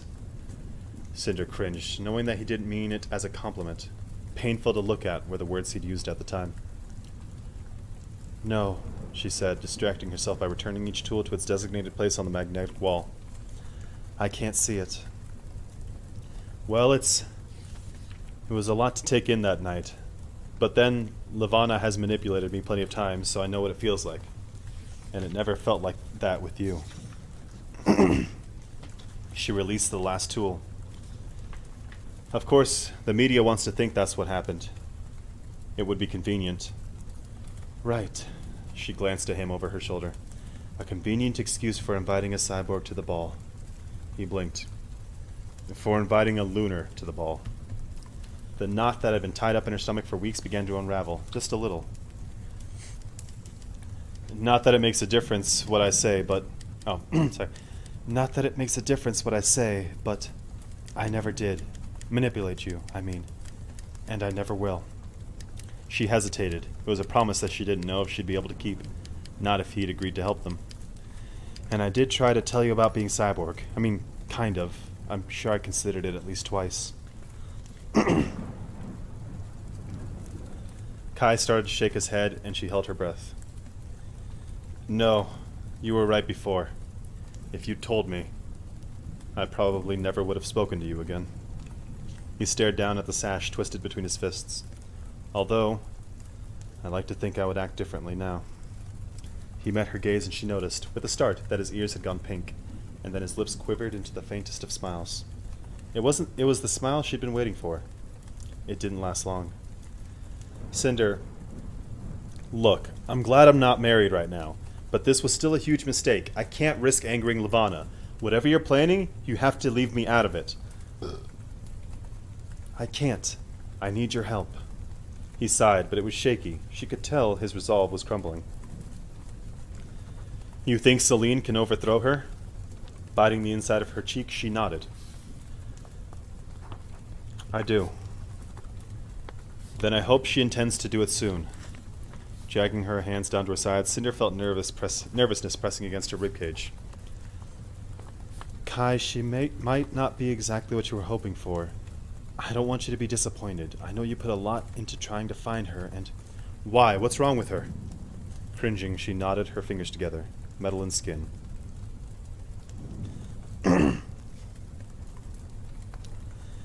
Well, she was rescued from that fire, but it destroyed a lot of her body. She lost some limbs, and a lot of her skin had to be grafted, and she's just not entirely whole. He furrowed his brow. What do you mean? Is she in a coma? Not anymore. She braced herself for his reaction. But she's a cyborg.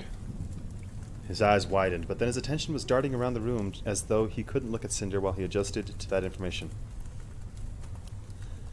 I see, he said slowly before meeting her gaze again. But is she all right? The question caught her by surprise, and she couldn't help a startled laugh. Oh, yeah, she's great. I mean, Half the people in the world want to kill her, and the other half want to chain her to a throne on the moon, which is just what she's always wanted, so she's just fantastic. He stared at her like he was once again questioning her sanity. What? Cinder shut her eyes and tried to bury her mounting panic. Opening them again, she spread her hands, placating, hesitated.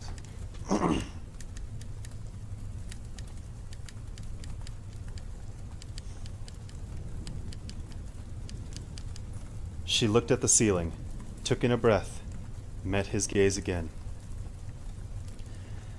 It's me, Kai. I'm Princess Celine. The truth is out! The truth is out, ladies and gentlemen. The truth is out, and is Kai going to accept this information? I don't know. I don't think... Hold on, I gotta put my phone back to charge again. Sorry, I had to send that message. I don't know how Kai's going to accept it. I think he's going to be like, Cinder, you're joking. This isn't you. Because he's an idiot. Oh, but he's a handsome idiot. Chapter 61. Kai's face was made up of confusion, like she'd spoken gibberish. His wedding sash slipped out of his hands and drifted to the floor. When the silence slipped toward awkward, Cinder cleared her throat. And in case you weren't sure, I was being sarcastic before about all that great stuff. Not that, I mean, I know you have your own things to worry about, so you don't need to. I'm fine, really. It's just been a rough few weeks with the whole... She circled her hands wildly through the air. Peony, Ball, Lavana, wedding thing. And now Dr. Erland is dead, and Scarlet is gone, and Thorn is blind, and Wolf... I'm not sure. He's so still these days, and I'm really starting to worry about him. But I've got it under control. I can do this. Please, stop talking. She clamped her mouth shut. The silence dragged on. Cinder opened her mouth, but Kai held up his hand. She shut it again, bit her lip. You, he finally said, you are Princess Celine? Grimacing, she rubbed at her wrist. Surprise? All this time. She ducked her head, suddenly uncomfortable at the way he was looking at her. Yeah. Technically, Dr. Erland figured it out first when I was taking in for the cyborg draft. He ran my DNA and... Yeah, but he decided not to tell me until I was locked up in the prison, which complicated a few things. Kai guffawed, but not in a mean way, inhaling a shaky breath. He rubbed the palms of his hands into his eyes. Then, as quickly as his disbelief had come, the comprehension came faster. Oh, stars, Lavana knows, doesn't she? That's why she hates you so much. That's why she's so determined to find you. Yeah, she knows. And it was you. The whole time. It was you. You're actually taking this far better than I thought you would. He dragged both hands down his face. No, you know, it almost makes sense. Kind of. He scraped his gaze over her. Although... somehow, I always picture the princess, I don't know, in a dress. Cinder laughed. And I always thought that when I found her, it would be so easy. We would just present her to the world and announce her as the true queen, and Lavana would crawl away to some hole. I never imagined that Lavana would already know, that she would be fighting it. She quirked an eyebrow. I'm beginning to think you may not know your fiancé very well. He scowled at her. That's it, Cinder. No more secrets. I don't know if I can survive any more big reveals from you. So if you have anything else to tell me, out with it. Right now. Cinder rocked back on her heels, pondering. Cyborg, Lunar, Princess. No more secrets. No more lies. Well, just one. She thought she might be a tiny bit in love with him, but there was no way she could tell him that. I can't cry, she whispered instead, hunching her shoulders. Kai blinked twice, then scratched his ear and looked away. I already knew that. What? How? Your guardian may have said something about it, and I've seen your medical records. Her eyes widened. You've seen? You know? You were a fugitive, and I needed to know more about you, and I'm sorry. She squeezed her eyes shut. She'd seen this diagram of her cyborg implants, every wire, every synthetic organ, every manufactured panel. Thinking about it made her feel nauseous. She couldn't imagine what someone else would think when they saw it. What Kai must have thought. No, it's all right, she said. No more secrets. He took a step toward her. Your eyes, are they really synthetic? She murmured when he couldn't say the word himself. And that's why you can't cry? She nodded, unable to look up at him, even as he came to stand not 2 steps in front of her. I don't need the tear ducts for lubrication, and they were getting in the way of, She tapped a finger against her temple. I have a retina scanner and display in my eye. It's like a really small net screen, so there's a lot of wiring. Oh, stars, I can't believe I'm telling you this. She buried her face in her hands. It's kind of brilliant, said Kai. She nearly choked on her own laugh. Kai reached for her wrists. Can I see? She groaned, knowing that if she had the ability to blush, her face would be as red as his wedding sash. Mortified and resigned, she let him pull her hands away and struggled to hold his gaze. He stared into her eyes like he could see through her to her control panel. But then, after a moment, he shook his head. You'd never even know. Trying not to fidget, Cinder raised her eyes to the ceiling, hating herself a little bit for what she was about to do. But what did it matter now? He would never again be fooled into thinking she was human. Watch the bottom of my left iris, she whispered. She turned on the retina display, pulling up news feed she'd been watching before they got to New Beijing. News from the African Union. An anchor was talking, but Cinder didn't bother to turn on the audio. Kai dipped his head. It took a moment, but then his lips parted. Is that? Newsfeed. It's so small. Just a dot, really. It looks a lot bigger to me. A tingle traipsed down her spine at how he was studying her in almost childish awe, and how he was so close, and how he was still holding her wrists. He seemed to realize it at the same time. His expression changed suddenly, and she knew he wasn't looking at the retina display anymore, or even her synthetic eyes. He was looking at her. Her heart pattered. Kai licked his lips. I'm sorry I had you arrested, but I'm glad you're all right. Really? You don't hate me for shooting you? His lips twitched and he glanced down, taking her cyborg hand into both of his. He lifted it between them, eyeing the metal fingers. I don't remember that medical diagram saying anything about a gun. My security team probably would have found that to be useful information. I like to maintain an air of mystery. I've noticed. She watched his thumb trace the length of her fingers, finding it hard to breathe, impossible to move. The hand is new. The hand is new, she whispered. It appears to be excellent craftsmanship. His voice, too, had dropped. It's plated with 100% titanium. She didn't know why she said it, hardly knew what she'd said at all.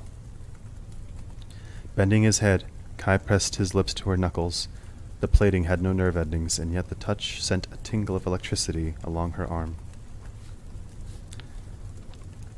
Cinder? He lifted his gaze. Just to be clear, you're not using your mind powers on me right now, are you? She blinked. Of course not. Just checking. Then he slid his arms around her waist and kissed her.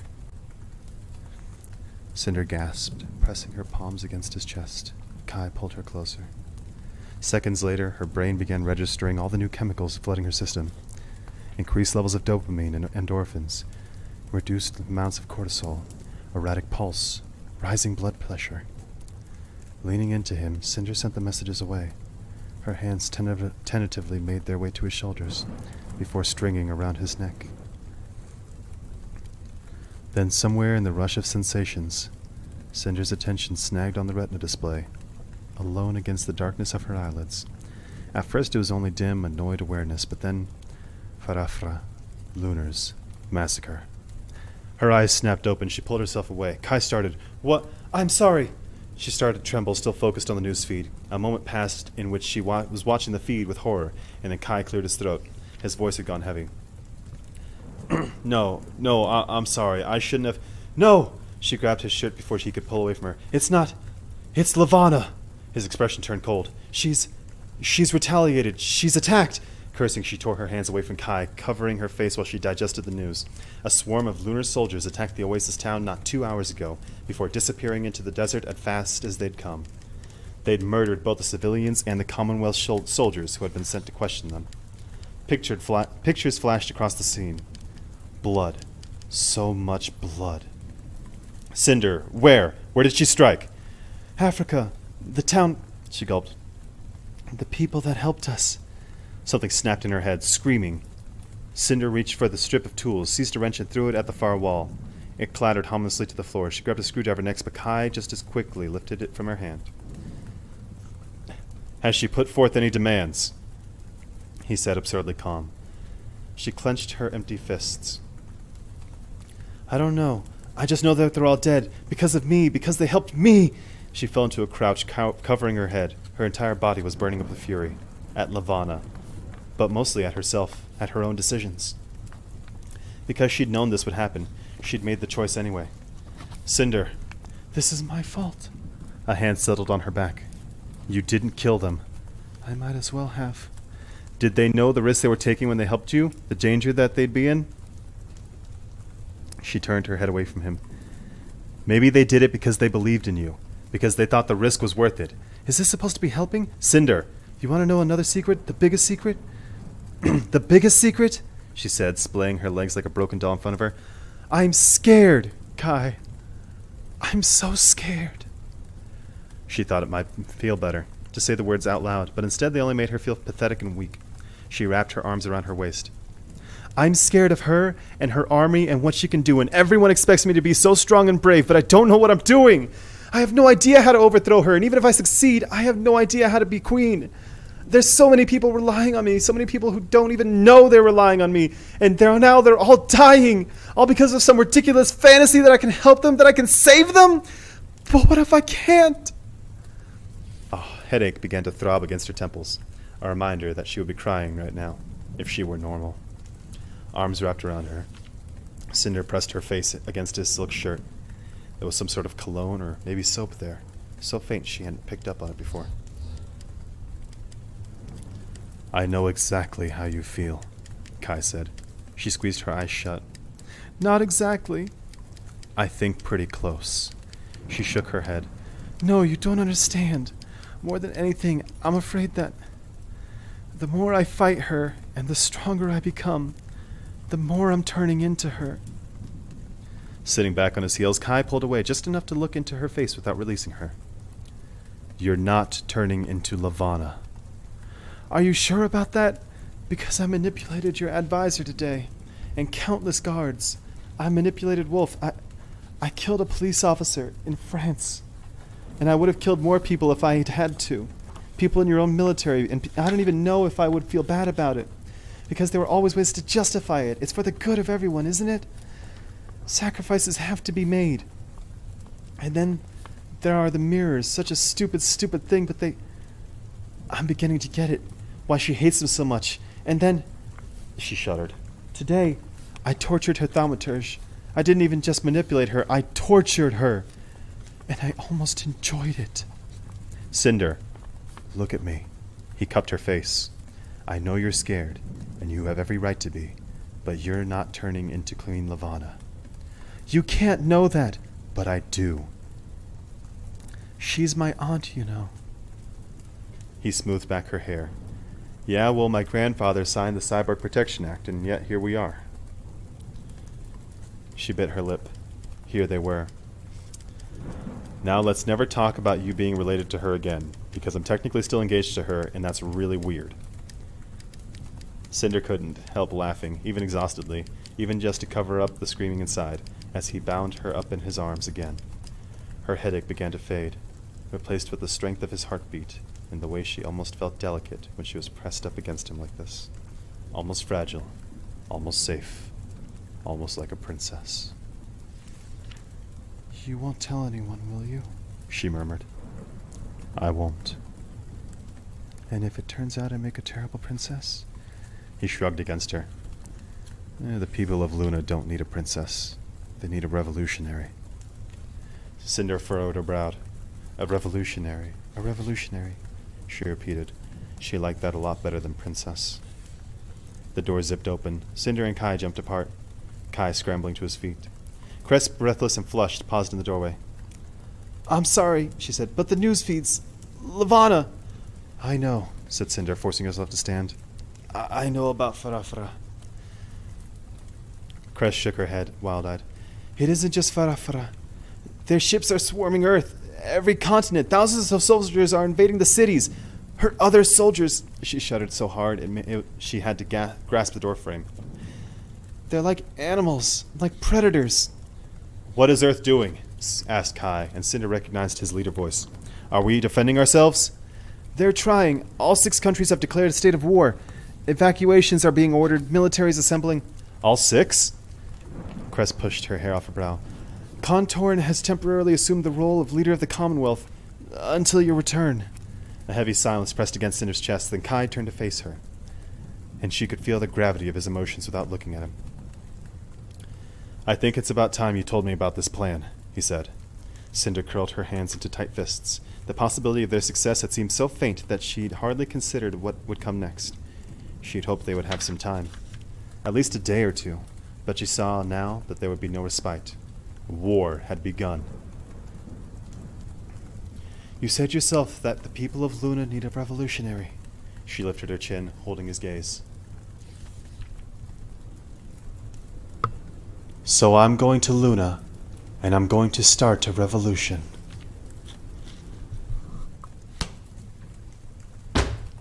Cress, ladies and gentlemen! Oh! Fuck! Okay, alright, so... what do we know now where things stand? They're in dire straits now.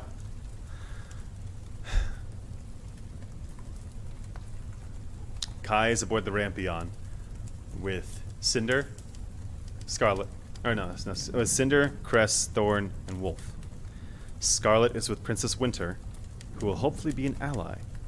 Lavana has now officially declared war on the planet. Jason Clay is apparently a traitor, or at least trying to be. Sybil's dead. Good fucking riddance there. Hey, with any luck, the soldiers will kill Audrey. Looking forward to that. She's gonna show up in the next book, because she always comes back. So, Erlond is dead. That was fucking sad. He was Cress's dad. Big reveal there. It was all biological warfare. We knew that from the first book, but still a big reveal. So there's 3 books left. Fairest, which is Lavana's backstory. Winter, which is the last book of the Chronicles. And then Stars Above, which is like world building, to my understanding. And we're going to read it in that order because that's the order that they came out. So next we're going to read Fairest, which I don't have on my desk, it's on my bookshelf. Followed by Winter, followed by Stars Above. I love that we've gotten into the series. I love it so fucking much. Because what's going to happen is that they're going to go to Luna. Is Wolf going to be able to save Scarlet? Are they going to team up with Winter? I fucking hope so. Jason Clay said that, or Lavana said Jason Clay is going to be interrogated on Luna. So hopefully he rejoins the group. I don't really like him, but I don't know enough about him, so eh. Kai is now aboard the Rampion crew, so that's fucking cool. I don't think he'll be recognized on Luna because Lunars don't necessarily care, but we'll see how that goes. And then in Winter, there's going to be the big fucking showdown where they overthrow Lavana, and we're going to see how that's going to work. I get the weird sensation that Winter is going to be the princess instated because Cinder's going to be like, no, I have to be the one to do it. Actually, no, Winter, here, you have it because I don't want any of this.